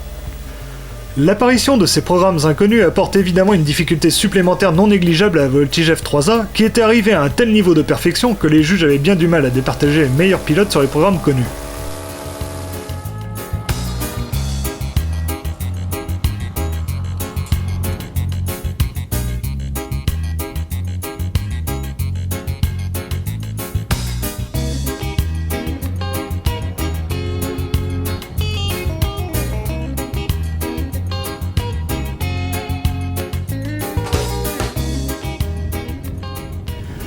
À ce petit jeu, notre champion du monde en titre, Christophe Paysan-Leroux, a un petit avantage puisqu'il a une certaine expérience dans ce domaine grâce à ses multiples participations au tournoi des champions de Las Vegas, où cette pratique existe depuis toujours.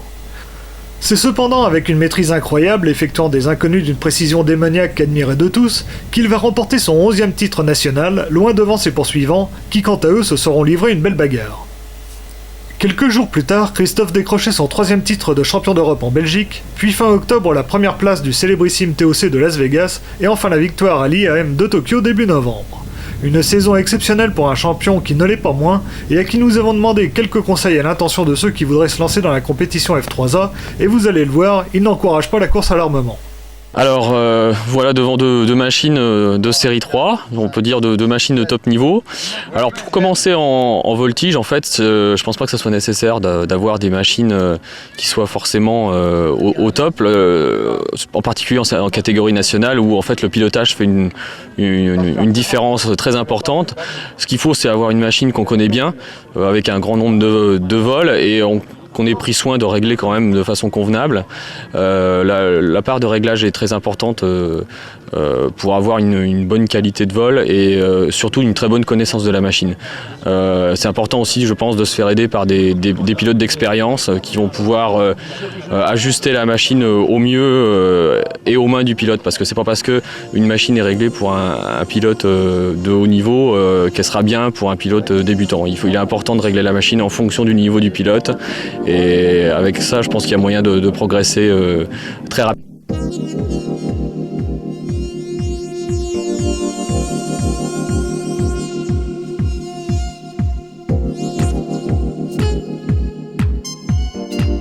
En voltige grand modèle, on trouve 3 catégories, la catégorie espoir, la catégorie nationale et la catégorie inter. La catégorie espoir, c'est pour les modèles au-dessus d'1,80 m et des moteurs de 100 cm3. 15 kg maximum, comme la série nationale, qui elle permet des moteurs de 120 cm3 maximum, 15 kg.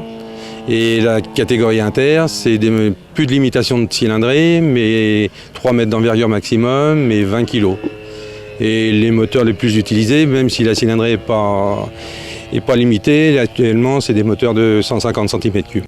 Et du côté des cellules, on trouve aussi bien des modèles au fuselage en composite que réalisés en structure bois classique allégée au maximum. On en voit ici un superbe exemple. Bon, au niveau des programmes, généralement pour les championnats de France, chaque catégorie a 2 programmes connus, 2 programmes inconnus. Les programmes inconnus sont remis le matin même, sans possibilité de s'entraîner. Et à l'occasion des championnats de France, il y a encore un inconnu fly-off et un connu fly-off qui sont réservés pour les 20% des pilotes ou 5 maximum.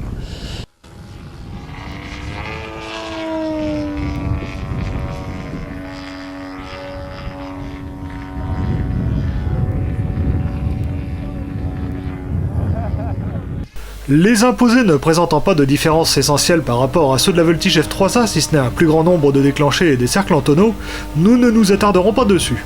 Profitons-en plutôt pour faire connaissance avec une figure incontournable du modélisme antillais. Yves Le Causanet, je viens de Guadeloupe. Je suis venu faire le VGM en national. J'étais déjà venu en 96 et ça permet de voir toutes les autres catégories et de faire un championnat. Alors je vole sur un Vigens de 2,32 m, motorisé par un Titan 62, monté sur hydromount. Oui, alors cette année, effectivement, en national, le niveau VGM a nettement augmenté puisque c'est supérieur, je dirais, à ce qu'on avait eu en inter en 96. Donc, compte tenu que pour des raisons professionnelles, j'ai pas pu beaucoup m'entraîner, on va dire très peu, ça n'a pas été très brillant. Je le savais en arrivant, je suis venu ici pour participer et voir toutes les autres catégories et participer à la grande fête de l'aéromodélisme qu'est Saint-Yan. Et pour ça, je suis content, tout se passe bien. Une des particularités de la voltige VGM aussi, c'est le vol libre. Alors les avions qui volent sur un programme de musique, c'est pas obligatoire mais c'est conseillé, il y a des points qui rentrent en ligne de compte dans le classement. Il y a les artifices aussi, le fumigène, et c'est un programme maximum 4 minutes, où là le concurrent est libre de faire tout ce qu'il veut, à part des vols dangereux qui mettraient en danger le public et les modèles.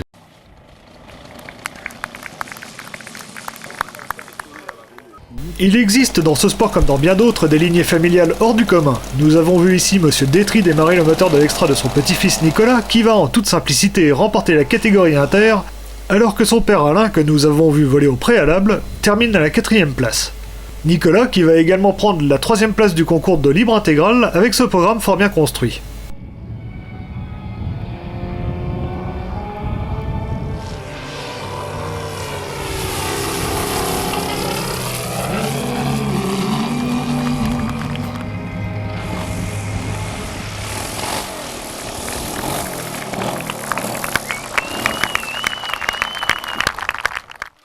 Bon, après les championnats de France, on va se réunir, et on s'est déjà réunis, pour former un groupe de travail en Europe avec les différents pays européens. On est 10 au total.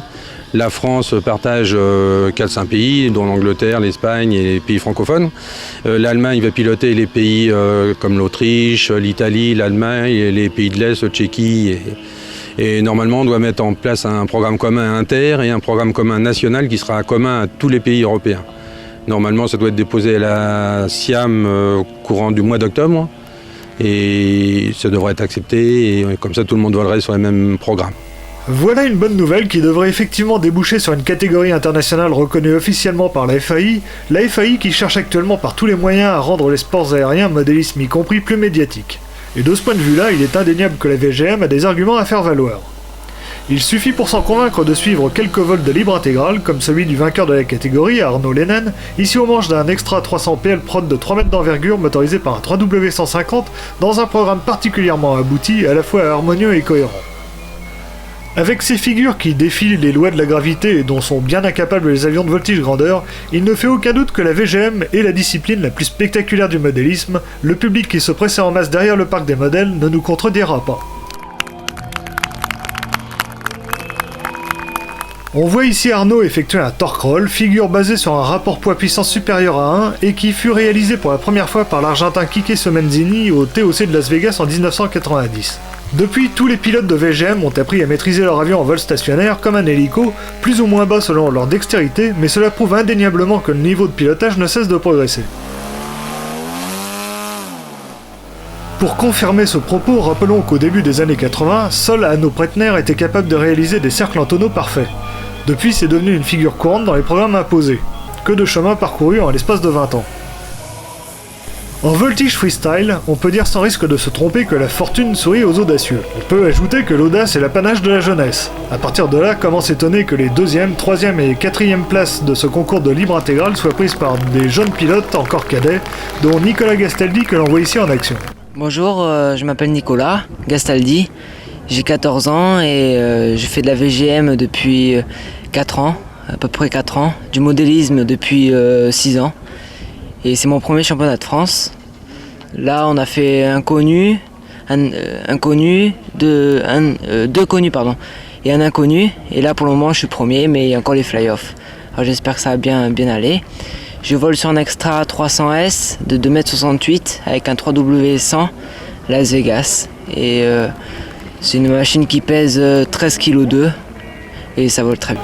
En fait, Nicolas va manquer de peu cette première place, terminant en second juste derrière un autre jeune d'une vingtaine d'années, Julien Laborderie. Il n'y a pas à dire, la VGM a de l'avenir en France, et nous terminerons cette revue de détail des jeunes talents avec Stéphane Carrier, tout juste 12 ans. Oui, alors je vous présente mon Extra 330 de PL Prod. Alors il fait 3 mètres par 3 mètres. Le fuseau est en Kevlar carbone, et les couples sont en nid d'abeille. Il a un moteur de 160 cm3 ZDZ. Il est équipé de servos JR Propos avec 2 récepteurs dual. Il a 3 servos par aileron, 2 par profondeur et 4 à la dérive. Il est muni d'un fumigène qui marche avec un servot et une vanne.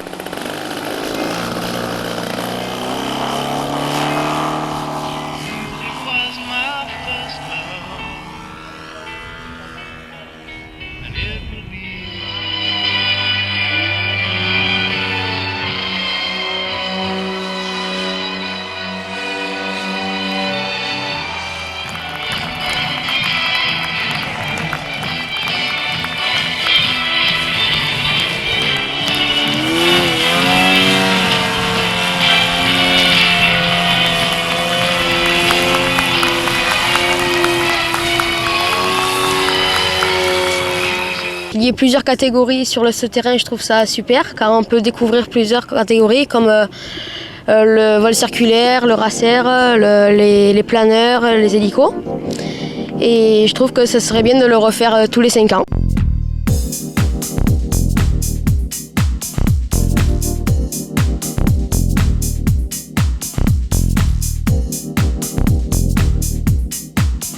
Eh bien, bonjour à tous, bienvenue à Saint-Yan. Et je vais vous parler un petit peu de la catégorie maquette, dont vous avez un digne représentant que tout le monde connaît. Je vous présenterai par le Spitfire. La maquette, c'est quoi? C'est d'abord de la passion. Des gens qui aiment bricoler. Alors on bricole dans le modélisme dans tous les domaines, que ce soit en planeur, en tout ce que vous voulez. Et nous, on a choisi de reproduire la réalité à travers des avions. Et donc c'est d'abord une bande de copains qui s'entraident pour réussir de très belles machines. Et ça part d'un coup de cœur. Alors bien sûr, on ne sait tous pas tout faire. Mais comme on est passionné par les avions, on essaye de faire des avions. Alors, des fois, on peut partir d'un kit, on peut partir d'un plan, on peut faire tout ce qu'on veut, puisque maintenant, le marché nous propose énormément de choses. Et ce Spitfire que je vous présente aujourd'hui est issu d'un kit Aviation Design, comme quoi on peut faire de très beaux avions en partant de bases très avancées. Alors la maquette F4C, ou la maquette en général, qu'est-ce que c'est? Eh bien c'est d'abord deux épreuves. La première épreuve, une épreuve dite de statique, où on doit fournir au juge une documentation qui vous a permis de réaliser votre avion, et les juges vont donc juger l'exactitude de votre machine, que ce soit les formes, les couleurs, les marquages, tous les systèmes, les automatismes que vous avez réalisés. Cette épreuve de statique dure environ une petite vingtaine de minutes devant 3 juges.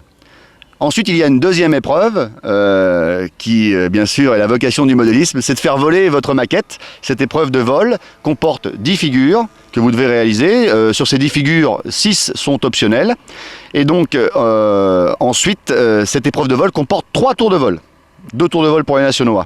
Et donc, il va falloir faire voler votre bombardier comme un bombardier, votre chasseur comme un chasseur, ou votre avion de 14-18 comme un avion de 14-18. C'est tout l'intérêt de la maquette. Ou bien sûr votre avion de tourisme comme un avion de tourisme, car plus de la moitié des maquettes engagées dans ce championnat de France étaient des avions civils, et nous en avons ici un très bel exemple avec le Midour 2 de Guy Trouche, dont c'était la première participation. Réalisation personnelle à l'échelle 1 sur 4,5 de 2,15 m d'envergure, cette maquette de l'avion remorqueur du club de vol à voile de Nogaro, unique au monde, a nécessité plusieurs centaines d'heures de travail, non seulement au niveau de la construction du modèle par elle-même, mais aussi, comme pour toutes les maquettes nouvelles, en recherche de documentation et d'ébauche de plans. On comptait 35 inscrits dans les 6 catégories de ce championnat de France, à savoir les séries nationales, inter et le challenge par équipe réservé au binôme constructeur plus pilote, ainsi que les grands modèles, l'hydravion et l'hélicoptère, ces deux dernières ne comportant chacune que 2 concurrents au grand désespoir des organisateurs. En l'absence de l'équipe de France en déplacement au championnat du monde en Suisse au même moment, ce sont Yvon Mourier avec son biplan Caudron-Luciole, Pierre Boissière avec son Jurka Tempête Orange que l'on a vu à l'image il y a quelques instants, et Roger Nieto avec son Spitfire, qui monte sur les marches du podium en catégorie inter. Donc je vous présente le Spitfire, issu d'un kit Aviation Design, Eric Ranté, tout le monde connaît. Ce kit mesure 2,05 m d'envergure, l'avion pèse exactement 8,8 kg. Il a 10 vols aujourd'hui. Il se comporte très bien, c'est une très bonne machine. Il est motorisé par un Laser 25, moteur qui, je pense, est un peu léger. J'ai pris des risques, mais ça marche, donc je suis très content. Le bruit est fantastique, puisque bien sûr, les moteurs 4 temps vont très bien aux maquettes.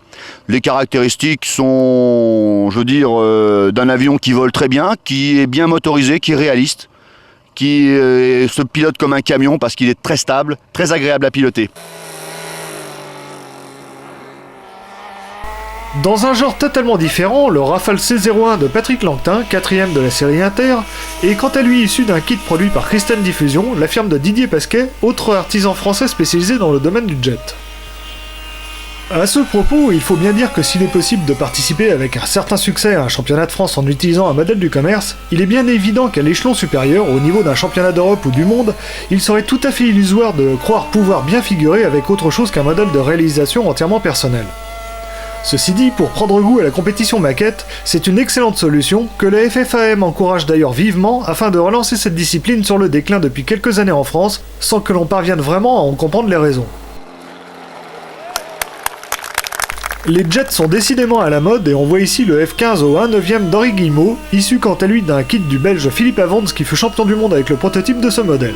Le miaulement suraigu que vous pouvez percevoir provient de la turbine qui l'équipe, un terme impropre utilisé pour désigner une hélice carénée dissimulée dans le fuselage et entraînée par un moteur de temps classique.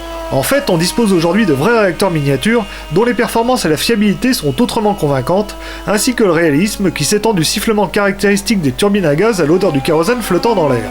Mais il est bon de rappeler ici que le premier réacteur miniature fiable et performant, le Turborec T240, a été commercialisé en France par la firme JPX en 1992 en exploitant le brevet d'un génial inventeur, Michel Serrier, qui a d'ailleurs reçu pour l'occasion un prix prestigieux de l'Académie de l'air et de l'espace. Depuis, malheureusement, JPX a cessé la fabrication des Turborec et le marché est maintenant envahi par des réacteurs hollandais, allemands ou américains qui reprennent sensiblement les mêmes principes que le moteur français. Effectuons un bond en arrière dans le temps et revenons à l'époque de la guerre de 14-18 avec le SPAD 13 de Michel Bourdex, reproduisant le fameux vieux Charles de Guynemer exposé au musée de l'air du Bourget. Une maquette parfaitement statique, tant au niveau de ses formes que de sa finition, mais qui a posé des problèmes insoupçonnés à son pilote sur la piste de Saint-Yan. En effet, comme la plupart des avions de cette époque, le SPAD est muni d'une béquille à l'arrière qui, traînant dans l'herbe, stabilisait l'avion au moment du décollage. Or, sur une piste en bitume, rien de tel, et l'avion à la mise des gaz n'en fait qu'à sa tête. Malgré plusieurs tentatives ce jour-là, le SPAD va rester cloué au sol. Ce ne fut heureusement pas le cas au cours des manches suivantes, le vent étant mieux axé, et cette maquette termine finalement 4ème de la série nationale.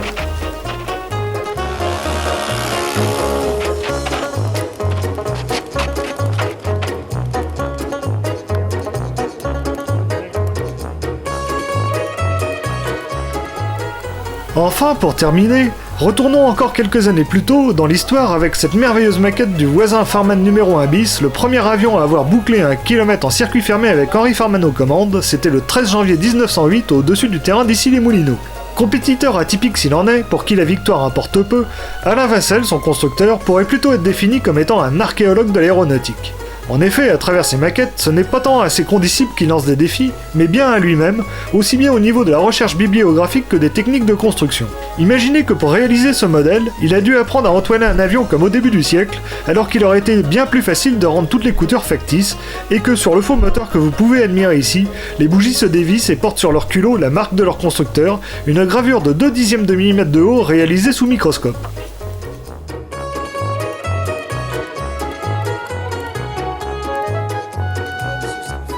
La précision millimétrique de ces modèles n'a pas d'autre but que de reproduire une réalité aujourd'hui disparue pour lui rendre la vie.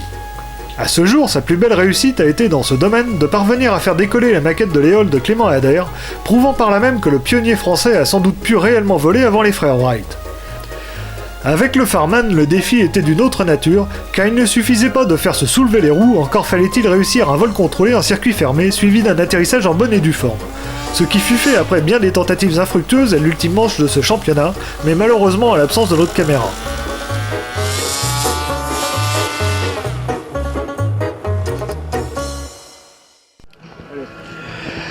Ça y est, nous arrivons à la fin de Saint-Yan. Et nous avons le sourire, et nous pouvons l'avoir, non seulement moi en qualité de président, mais surtout tous ceux qui ont participé à cette grande fête, qui se sont dépassés sans compter. Je voulais citer toute cette équipe de bénévoles, pour lequel j'ai beaucoup de respect, beaucoup d'admiration. Ce fut un très grand moment. Les contraintes sportives qu'il pouvait y avoir n'ont pas empêché tous ces championnats de se dérouler. Je crois que nous avons pu voir d'excellents résultats, des résultats de haut niveau. Donc le côté sportif a été respecté. Et le deuxième objectif que nous avions, qui était de médiatiser cette grande fête, a été également obtenu. Notre service communication a fonctionné d'une manière absolument merveilleuse. Et quelle joie de voir enfin l'aéromodélisme parler sur toutes les chaînes de télévision, dans les journaux, à la radio. Je crois que c'est un peu les remerciements que nous pouvons faire, le plaisir que nous avons d'avoir obtenu enfin une reconnaissance pour tous, une reconnaissance qui permette à dire oui, l'aéromodélisme existe, oui, ils sont capables de faire de grandes choses, mais pour cela il faut être tous ensemble, il faut bien comprendre que nous devons communier pour montrer notre force et notre puissance. Et je crois qu'aujourd'hui, même si la fatigue se lie, et je crois que ce serait difficile de ne pas être fatigué pour une semaine de moments très forts, nous sommes très heureux et très fiers d'avoir réalisé ça. Mais un grand merci à vous tous, parce que sans les modélistes, sans les bénévoles, tous ceux qui participent, les officiels, je crois qu'on ne pourrait pas en arriver où nous en sommes aujourd'hui. Merci à tous.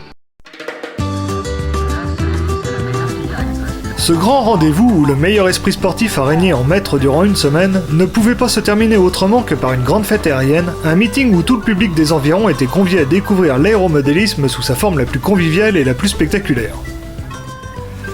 Afin d'organiser une manifestation de clôture à l'image du National, la FFAM avait confié sa programmation à l'IMA France, l'association présidée par Gilles Chevalier, qui regroupe en France tous les amateurs de modèles réduits volants un peu exceptionnels et qui organise depuis plus de 20 ans sur l'aérodrome de la Ferté-Alais le dernier week-end de juin la plus importante manifestation publique d'aéromodélisme en Europe, voire du monde, réunissant plus de 200 avions radiocommandés pesant entre 12 et 100 kg.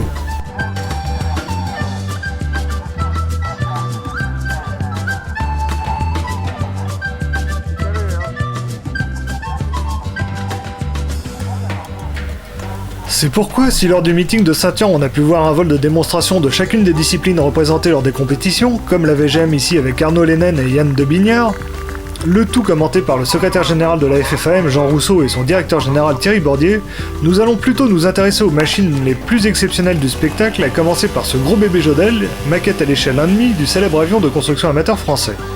Il s'agit d'une œuvre de Robert Derry, un ancien compétiteur maquette qui ne pratique plus aujourd'hui que pour son plaisir et le nôtre.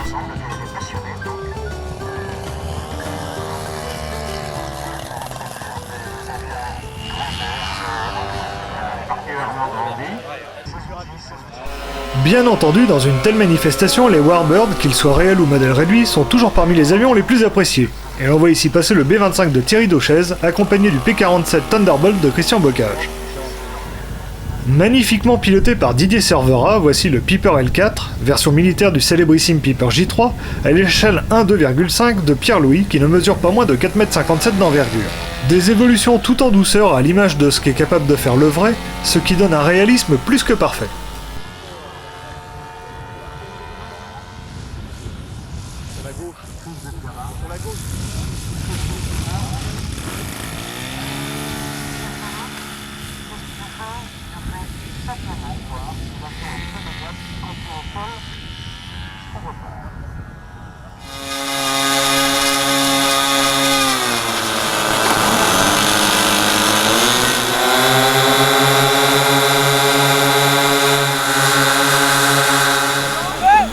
Moteur, pas moins, à synchroniser pour le Messerschmitt 232 Gigant de plus de 6 mètres d'envergure de Roland Benoît. Le vol qui se déroulait dans un doux ronronnement va pourtant devoir être rapidement écourté quand deux d'entre eux vont caler. Heureusement sans que cela ait la moindre conséquence pour la maquette qui se posera telle une fleur malgré l'étroitesse de son train d'atterrissage.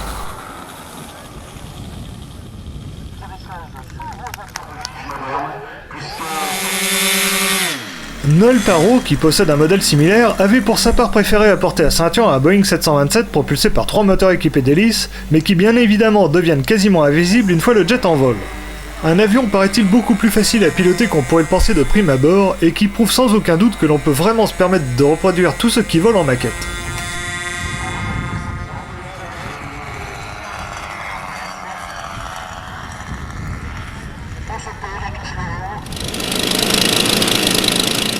Au décollage, le Shrike Aero Commander de Christian Bocage, un modèle à l'échelle 1/4 de 4,20 m d'envergure pour une masse de 33 kg, puissamment motorisé par 2,62 cm3.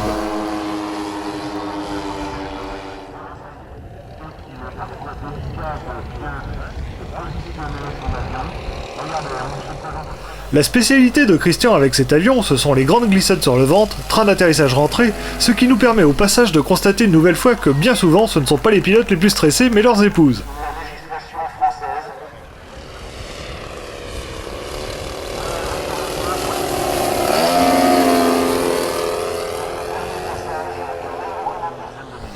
Un magnifique modèle qui a plusieurs centaines de vols derrière lui sans le moindre souci.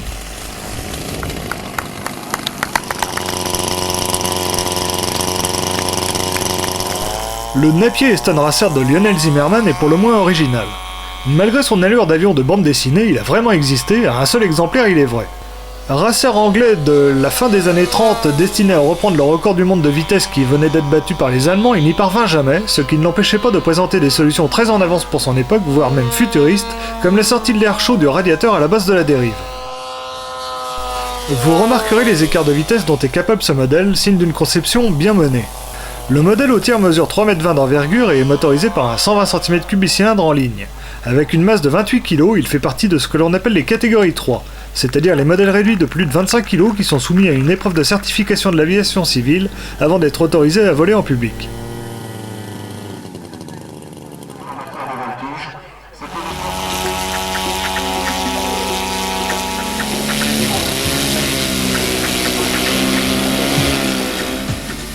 Autre moment magique attendu de tous, le vol effectué par Christophe Paysan-Leroux au manche du Morane 230 de Jean Jegou. Cette maquette au tiers de 3,60 m d'envergure pour 24 kg, qui a d'ailleurs remporté aux mains de son constructeur le titre de la catégorie maquette grand modèle, est une véritable pièce de musée qui a nécessité plus de 3000 heures de construction. Le faux moteur en étoile qui dissimule un monocylindre de 95 cm3 ne compte pas moins de 2000 pièces à lui tout seul. C'est donc avec beaucoup de précautions que Christophe va nous le présenter, ce qui n'empêchera pas évidemment de nous faire un programme de voltige à l'ancienne d'un réalisme époustouflant.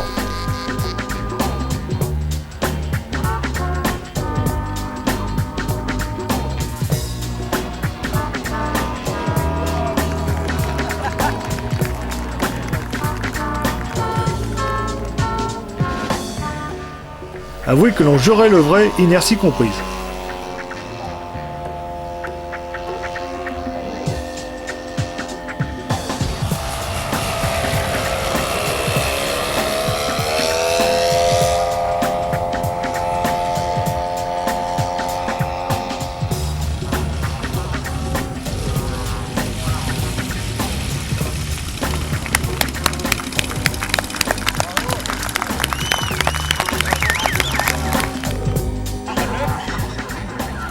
Enfin, le point d'orgue de ce meeting fut sans aucun doute la présentation en patrouille des vieux coucous du club de Laon, connu depuis une bonne vingtaine d'années pour ses réalisations d'équipe.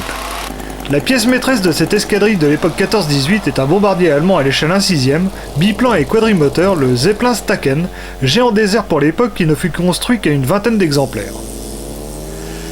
Pilotée par Jean-Claude Koeffling, cette machine incroyablement majestueuse en vol avec son envergure démesurée de 7,20 m n'est motorisée que par 4 moteurs de 40 cm3. Il faut dire que malgré sa taille, sa masse ne dépasse pas les 50 kg, c'est donc un véritable planeur. Mais un planeur qui a tout de même nécessité 1800 heures de travail pour un groupe de 10 personnes.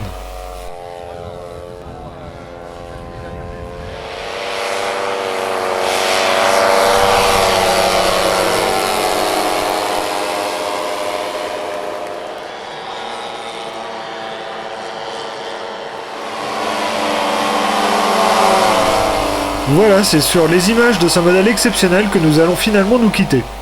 Espérons qu'à travers ce reportage du meeting de clôture du National de Saint-Urne, nous vous aurons fait découvrir que le modélisme apporte autant d'émotion et de plaisir sous sa forme de loisir que de compétition. À choisir. Mais sport ou détente, l'aéromodélisme, c'est de toute façon un hobby passionnant.